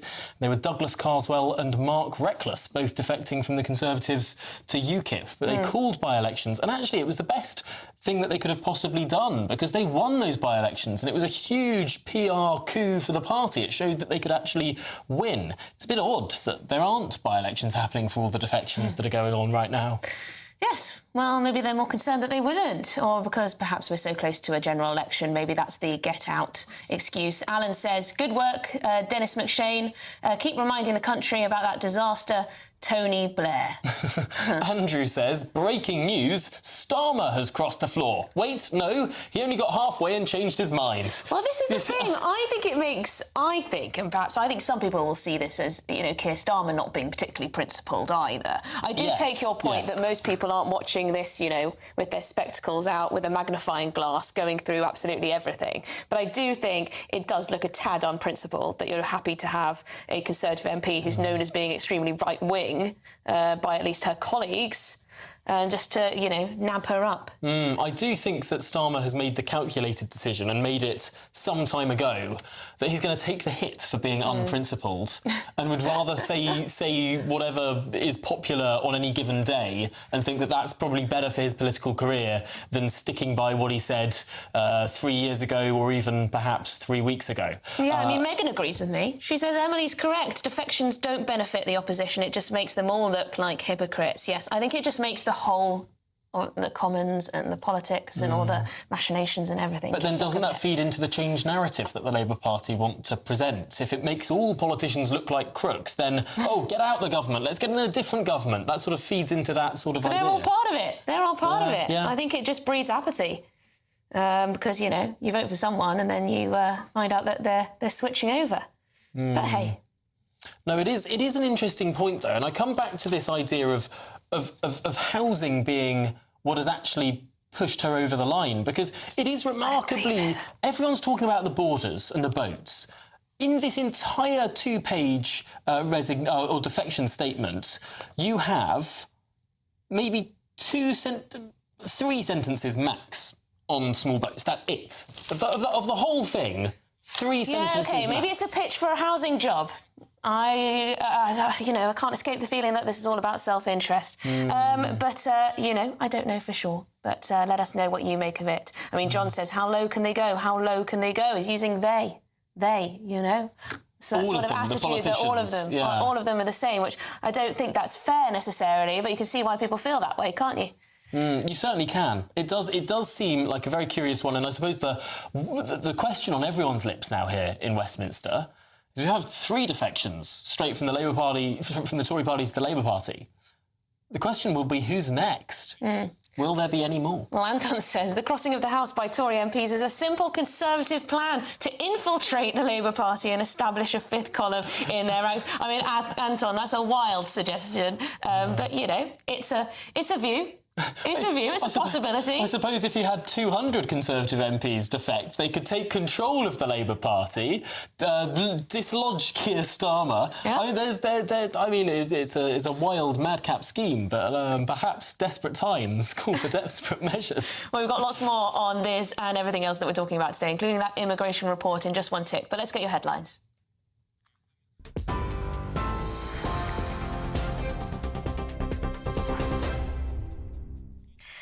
Good afternoon. The top stories. The Conservative MP for Dover stunned her colleagues this afternoon, crossing the floor and joining the Labour Party. Natalie Elphig blamed her decision on what she called the broken promises of Rishi Sunak's tired and chaotic government. It is the latest in a dramatic drop in the government's working majority since the last general election, from more than 80 seats to less than 50. Ms Elphig says there's a brighter future under a Labour government. In 2019, the Conservatives stood on a manifesto that was very much centre ground. But under Rishi Sunak, they've abandoned the centre ground and broken many election promises. Meanwhile, under Keir Starmer, Labour have changed. And I think that change is going to bring a much better future for our country. And that's why I was so keen to join the Labour Party and play my part in bringing that important future forward. And to other news, Scotland's new First Minister has appointed Kate Forbes as his deputy. The former Finance Secretary says she's deeply honoured to accept the invitation. Ms Forbes, who ran against Humza Yousaf for the top job, takes over from Shona Robertson, who remains in Cabinet in another position. Social media companies are being warned that they could be banned for those under the age of 18 if they don't keep children safe. The media regulator Ofcom says platforms must take action to stop their algorithms recommending harmful content to children or face stiff penalties. And 2/3 of NHS trusts are missing their target to treat patients within 18 weeks of referral. That's according to analysis by the Labour Party. The party says that 114 trusts out of 167 have failed to meet the target in any month since December 2019. The government says wait times in A&E are improving despite record demand over the winter months. For the latest stories, you can sign up to GB News Alerts by scanning the QR code on your screen or go to gbnews.com/alerts.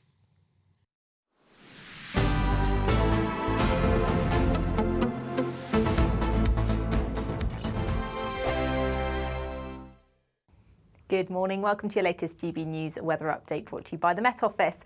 Fog and mist should continue to clear through the rest of the day, bringing sunny spells for many of us.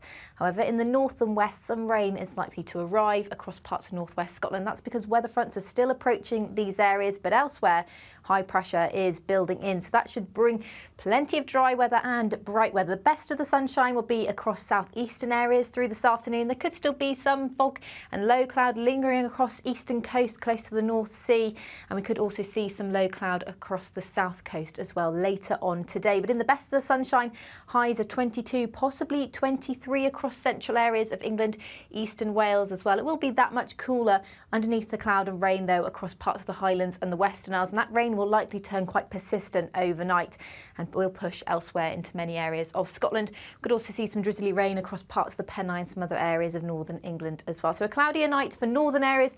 In the south, though, it should stay dry and fairly clear, though we could see some mist and fog around, but it's likely to be another fairly mild start to the day on Thursday. And I think Thursday is going to be a warmer day than today. There'll be more in the way of sunshine for a wider area of the UK. Some mist and fog to start. That should clear much more quickly than it has done today. We will see a few more in the way of cloud bubbling up in the afternoon across southern areas. That could allow a shower to develop, but I think most areas should stay dry, and we could see highs of 24 degrees in the sunshine. The latest GB News travel. Hello, good afternoon to you. I'm Jules Buckley. Let's go to Scotland and South Lanarkshire firstly, where the northbound M74 has emergency bridge repairs. A lane shut from junction 11 up toward Lesmahago at junction 10. Now, the northbound M1, all the traffic being held before 13 for Bedford. A collision there is causing queues. On the clockwise M25, 5 miles worth of tailbacks as you head towards Waltham Abbey at 26, but all lanes are back open, and that follows an earlier collision. The queue's almost back to junction 25. Emergency barrier repairs westbound M27, a lane out to Wickham at 10, down towards Fareham at 9. Of course, strike action affecting many train operators today, not least Avanti West Coast, Chiltern, Cross Country, East Midlands, GWR, Heathrow Express, London North Western and West Midlands Railway. And for now, that's the latest. You can stay up to date throughout the day by visiting our website, gbnews.com. We're GB News, and we come from a proud tradition of British journalism. That's why I'm so excited to be here. It's something so new. The first news channel to be launched in Britain in over 30 years. Launched to represent the views of the British people. To go where other broadcasters refuse to go. How did you find out about the story in the first place? Launched with one aim. To be the fearless champion of Britain. It's an absolutely fantastic atmosphere here. This is GB News. GB News, Britain's news channel.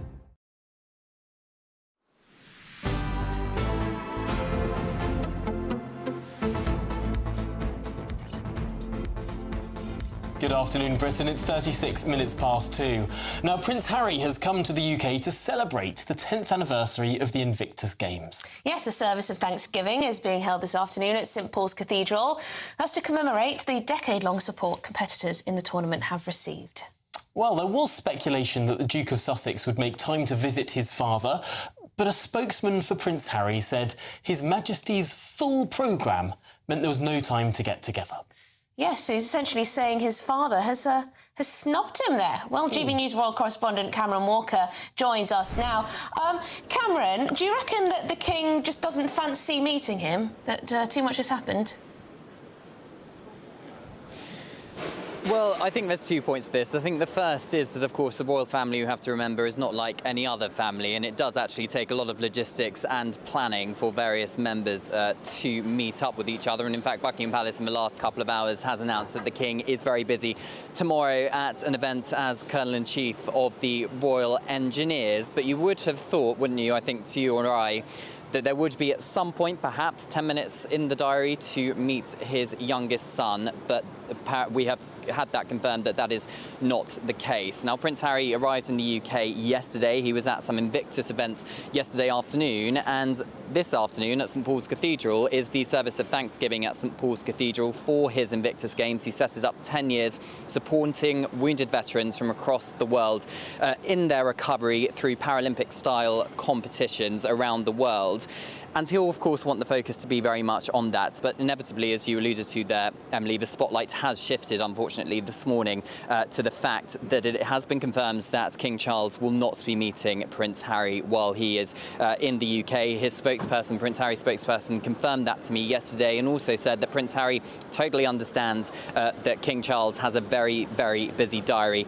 As sovereign, it was a very kind of warm statement. It read a little bit like a royal press release, which is in big contrast to a statement perhaps that you would have got a couple of years ago from the Sussex camp. If you remember back in 20 2021, where the late Queen stripped both Prince Harry and Meghan of their royal patronages and military appointments, they released a statement, and the key line of that statement was "Service is universal." Now, Friends said that that was in the context of their charity work. Critics suggested that perhaps it was a bit of a snub and a bit of a disrespect to the late Queen, and also it was a bit bitter. Yesterday's statement from Harry's spokesperson, complete opposite, very warm, very understanding, suggesting to me that Prince Harry really wants to make an effort here to mend relationships with his father and by extension the rest of the royal family here in the United Kingdom. Now, Kensington Palace this morning and Buckingham Palace have not commented on anything to do with the Duke of Sussex. Prince Harry is the only senior member of the royal family, if you go by line of succession, who is expected to appear here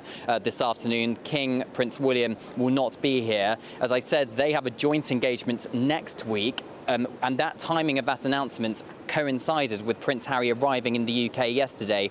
Could just be a coincidence. The cynic in me, and perhaps some have suggested online that this was an attempt, maybe, that the King, to show the strength of the relationship between the King and his oldest son, and also point out that Prince Harry and the King perhaps needs a little bit of work. But as I said, Prince Harry here very much for the Invictus Games. That's his focus. Meghan remaining in California with their 2 children, but the 2 of them will be jointly in Nigeria later this month, a country which hopes to host the Invictus Games in a couple of years' time, and also to celebrate the culture of the country. Meghan revealing in her Archetypes podcast last year that her mixed race heritage includes 43% Nigerian.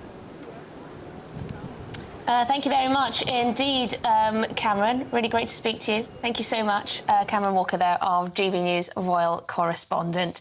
Yes, it's all a bit sad, isn't it? It's very sad. It's a family in turmoil. And I'm sorry, I don't believe this sort of stuff. Yes, they're not a normal family. Yes, of course, it's difficult to have scheduling and whatever.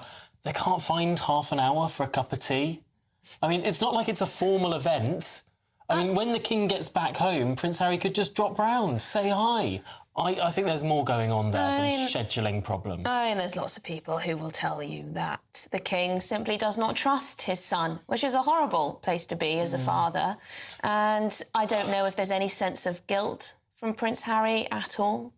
Whether there's an olive branch that's been passed, but it doesn't seem to be, does it? You'd think if there's anything that would bring a father and a son together, it's a diagnosis of cancer, and that warm words would be said beyond platitudes, that perhaps deeper conversations would be had. But it seems that isn't taking place. Well, it seems to have left them more estranged than ever. And, of course, the relationship between Prince Harry and Prince William seems non-existent. And between the cousins, of course, which is one of the saddest bits about all of this. Anyway, coming up, social media sites could be banned for under 18s if they fail to comply with new regulations. But should this not be up to the parents? Is it not the parents' job, mum and dad's job, to protect their children online? Or is it the job of these big, giant companies and regulation in the government? Let us know. We'll be discussing that shortly. Join me, Camilla Tominey, every Sunday at 9:30 when I'll be interviewing the key players in British politics and taking them to task. This report basically says that he's not fit to stand trial. With an upcoming election looming over Westminster, now is the time for clear, honest answers. I agree. And that's precisely what I'll get. Is he indecisive? Incompetent? That's the Camilla Tominey Show at 9:30 every Sunday on GB News, the People's Channel, Britain's election channel. This is GB News, Britain's news channel.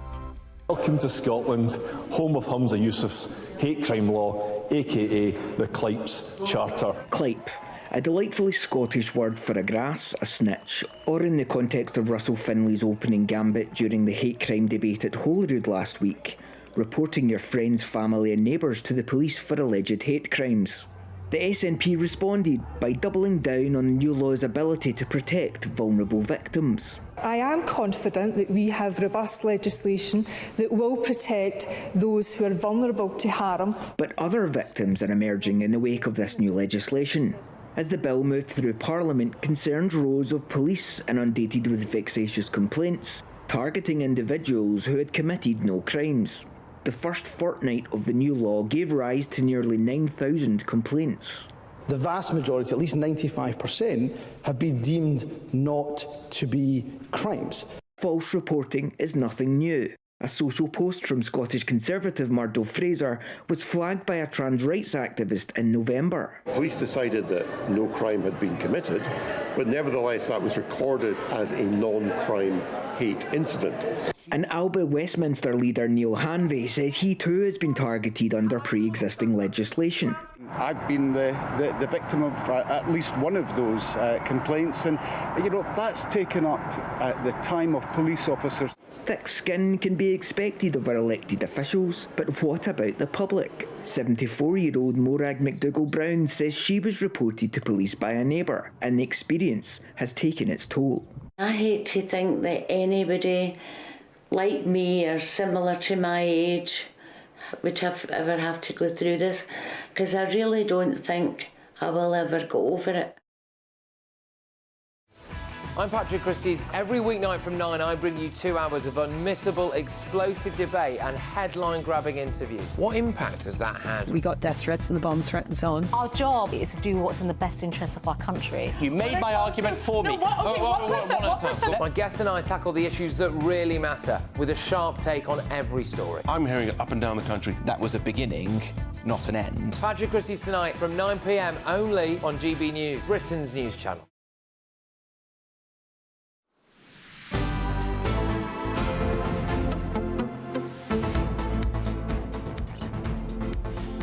Right, well, welcome back. It's 2:44. You're watching and listening to Good Afternoon Britain. Now, earlier in the show, we're going to be talking about children's online safety first with Matthew Lesh from the Institute of Economic Affairs. Should it be up to parents to police children's internet use, or should it be down to tech firms? The government are essentially planning, potentially, there could be some kind of ban for under 18s to use social media if these giants fail to comply with new regulations. Yes, and Ofcom, which is now in charge of regulating not just television but the internet too, has warned that tech firms face tougher online age checks under new rules, stating that firms must tame aggressive algorithms as they aim to crack down on children being exposed to what's described sometimes as harmful content online.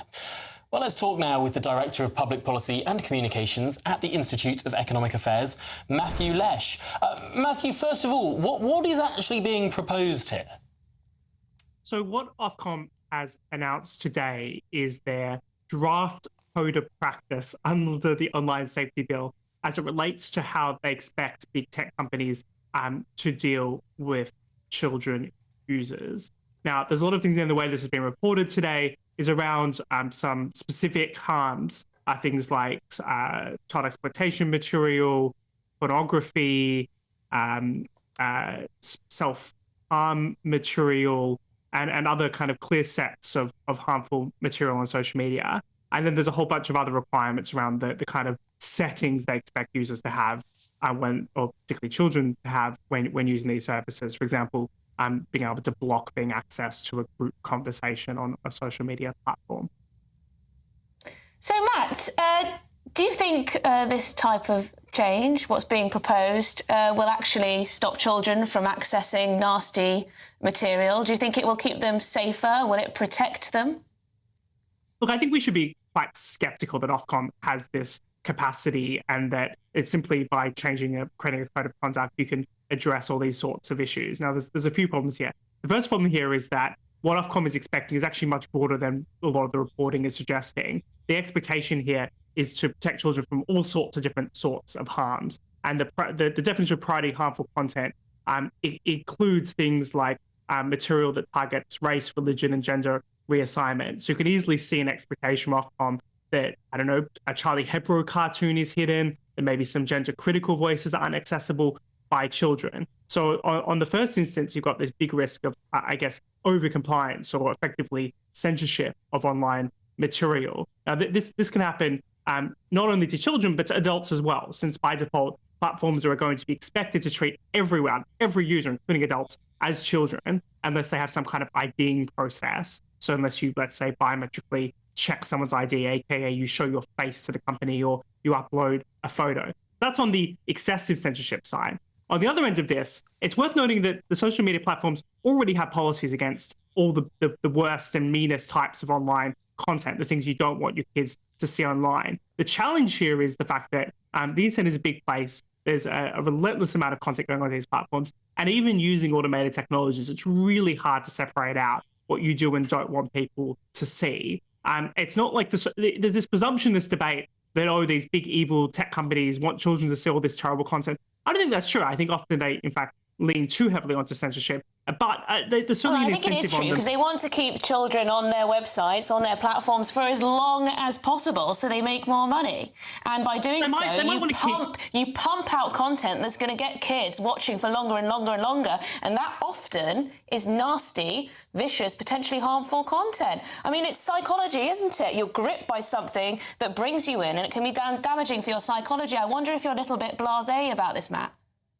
Look, I think there's definitely a risk. Yeah, and indeed, I think you're right, that there is an incentive to try to keep children on the platforms as long as possible. On the other end of that, of course, there's the huge PR cost, public relations cost of showing children harmful material. And I think the social media companies have seen this in recent history. Now, your definition of what might be harmful, I suppose, and the extent of harmful material might be far more extensive than what the platforms currently remove. And perhaps you want to make an argument they should be removing a lot more legal content because we might perceive it to be harmful to children. They haven't gone far enough in their current censorious to be policy. honest, Matt, I think it should be, parents should probably try and manage a little better their children's use of these sites. Thank you so much. Matthew Lesh from the Institute of Economic Affairs. Great to speak to you as always.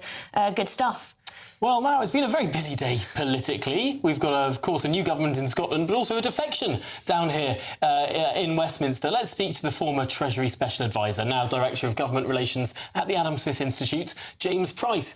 James, no one in Westminster saw this defection coming, first of all. No, it's absolutely extraordinary. I mean, I think it's some of the MPs who've been talking about this since I didn't know there was any space to the right of Natalie Elphicke, and all of a sudden she's gone and joined the Labour Party, right? It's not an avowedly socialist party in some ways anymore, but it's an absolutely extraordinary thing. And, most of the people watching this today are normal people. Probably most of them won't be the kind of oddballs like me who've been a member of a political party for a long time. They've got more important, better things to be doing with their time. But for those of us who are members of political parties and give up time knocking on doors, handing out leaflets, all these sorts of things, and really care about this stuff, the idea of moving from the Conservative Party to the Labour Party, I mean, this is like being a Liverpool fan and going and supporting Man United or Arsenal to Tottenham or something like that. It's incredible, and not in a good way. It looks a bit grubby, doesn't it? A little bit dodgy. I also want to ask you, because you've been very busy in Westminster today, you went to the launch of this report about immigration. Now, we spoke to Neil O'Brien, who's a Conservative MP, former minister, who has co-authored this report with Robert Jenrick, the former immigration minister. And Robert Jenrick had some... He had some things to say, didn't he? Tell us. Be our reporter. Well, happily. I mean, I don't think there's any risk of these two defecting to the Labour Party anytime soon. No, it was an excellent report, and it does feel like there's been a bit of a sea change in talking about immigration. For a long time, I was someone that kind of believed in the idea that immigration was always a good thing. The more people you had from around the world, the more we'd be this kind of happy, cuddly brotherhood of man, and that would be a lovely place if I could still believe in that sort of stuff. Unfortunately, the kind of record numbers that we've seen, as that report makes clear, net 700,000 people in 1 year. And gross figures, actually the number of new people coming in, something like 1.2 million people last year. Was it about what does that make? About 500,000 people left the UK last year. So something like 1 in every 60 or so people that you'd bump into in the street in the United Kingdom today has been entered into this country in the last, 18 months or so, something like that. It is just extraordinary numbers. And that report says that things have to change. I think they want to have a cap, and they want to have a sort of migration budget, was one of the big things they said. So in the same way that once or twice a year, the Chancellor will come out and say, this is the fiscal policies we're going to be doing, this is how much money we're going to spend on this, how much money we're going to spend on that, that someone would have to come out and say, some might argue, James, that this report is too little, too late, really. I mean, where were they 10, 20 years ago? Migration's been at record levels for God knows how long. Well, the really interesting thing that the report points out is that every winning political party, going all the way back to the 70s, has been the party that said we're going to cut migration. When David Cameron came in, said that migration was going to be cut to the tens of thousands, and it's been what Churchill might call a terminological inexactitude, isn't it? It certainly hasn't come to pass. And look, the people in this country don't resent the Ukrainians, the Hong Kongers who've come here, don't resent all the wonderful people who want to come and become British and make Britain their home, right? My other half is American. She's doing a real job at the moment, probably adding a lot more to this country than I am sat here. But, these people we definitely want in this country. But there are far too many people coming now who don't seem to have that and haven't been assimilated assimilating very well. It's hard to do that. No one wants to boot out your girlfriend. Is it the right way to do this, though? Or, because surely the government doesn't know what the business needs are. How can you do central control of this sort of thing? As so often, you put your finger on the difficulty here. Now, who are the government to say that you can only bring in this many people who you can and can't hire? This is the problem. But the government has to not just look at the business case, as important as that is, it has to look at, let's say, housing stock. Even if every single person who wanted to come to the UK or who did come to the UK last year was a new Shakespeare, there isn't enough place to put these people, right? So, and all these other things, the children they bring over, are there enough school places? When they get poorly, are there enough places for them in the NHS? You have to work out all of those things. And crucially, social cohesion and integration too. James, we're going to have to leave that there. Sorry to finish off your sentence. You may or may not have come to that. Better than I would have James Price from the Adam Smith Institute. Great to talk to you as ever. Martin Dobney, you're in the studio. What's up next? Right, so the defection of Natalie Elphicke. I'm not surprised, and I'll tell you why. I went to a GBNews live event in Dover in October 2022. She was too afraid to even face her own electorate. She was booed and hissed when she came on a screen. I think this is an attempt. Her career was going off the white cliffs of Dover, metaphorically. I think she's defecting to make out, well, it wasn't me. And she has to live in that area. I think this is a blatant act of self-preservation from the viewpoint of her reputation. We'll have Jonathan Gullis in the studio. He'll be giving it both barrels. Prince Harry, of course, will appear at St Paul's Cathedral. We'll have live pictures from that. And the Eurovision Song Contest used to be about Bucks Fizz and laughing at the dodgy Europeans. Now it's trans politics and all about Palestine. The Eurovision Song Contest, the party is over. And our divisive flag. Goodness me. Well, we're looking forward to that, Martin. We'll make sure that we leave the studio in a fit state for you. Thank you for letting us sit here for this unusual episode of Good Afternoon Britain from Westminster this week. But we'll be back from Paddington tomorrow. A brighter outlook with Box Solar, sponsors of weather on GB News. Hello there, welcome to your latest GB News weather update brought to you by the Met Office. It should stay dry and bright for most of us through the rest of the day. We'll feel fairly warm in the sunshine once again, but there is some rain moving into northwestern areas of Scotland. That's as the weather front approaches these areas. It won't make too much progress though, as high pressure is building elsewhere across the country, and that will bring plenty of dry weather through the rest of the week for many areas of the UK. There will be some thicker cloud coming into parts of northern England, perhaps northern Wales through this evening, bringing some drizzly rain. That's the overspill from that weather front, but across the south it should stay dry and clear. We could see some mist and fog developing in inland areas, perhaps along the coast as well, and it will be another mild start to the day away from any rural areas of Wales where we could see lows of 3 or 4 degrees. So a fairly bright start to Thursday, away from any of that mist and fog that will stay fairly wet through the morning across the northwest of Scotland. The rain should slowly start to ease as you head towards the afternoon here. Elsewhere, another dry and bright day, and I think it's going to be a warmer day on Thursday than today. Highs of 22 quite widely, 24 possible in the best of the sunshine across central areas of England, eastern areas of Wales as well. Another bright start to Friday. The rain should start to clear away from northern areas of Scotland through the day, so more of a widespread area of sunshine through the day on Friday. Temperatures rising into the weekend, peaking around 26 degrees, but then we could start to see a further risk of showers on Sunday. That warm feeling inside from Boxed Boilers, sponsors of weather on GB News.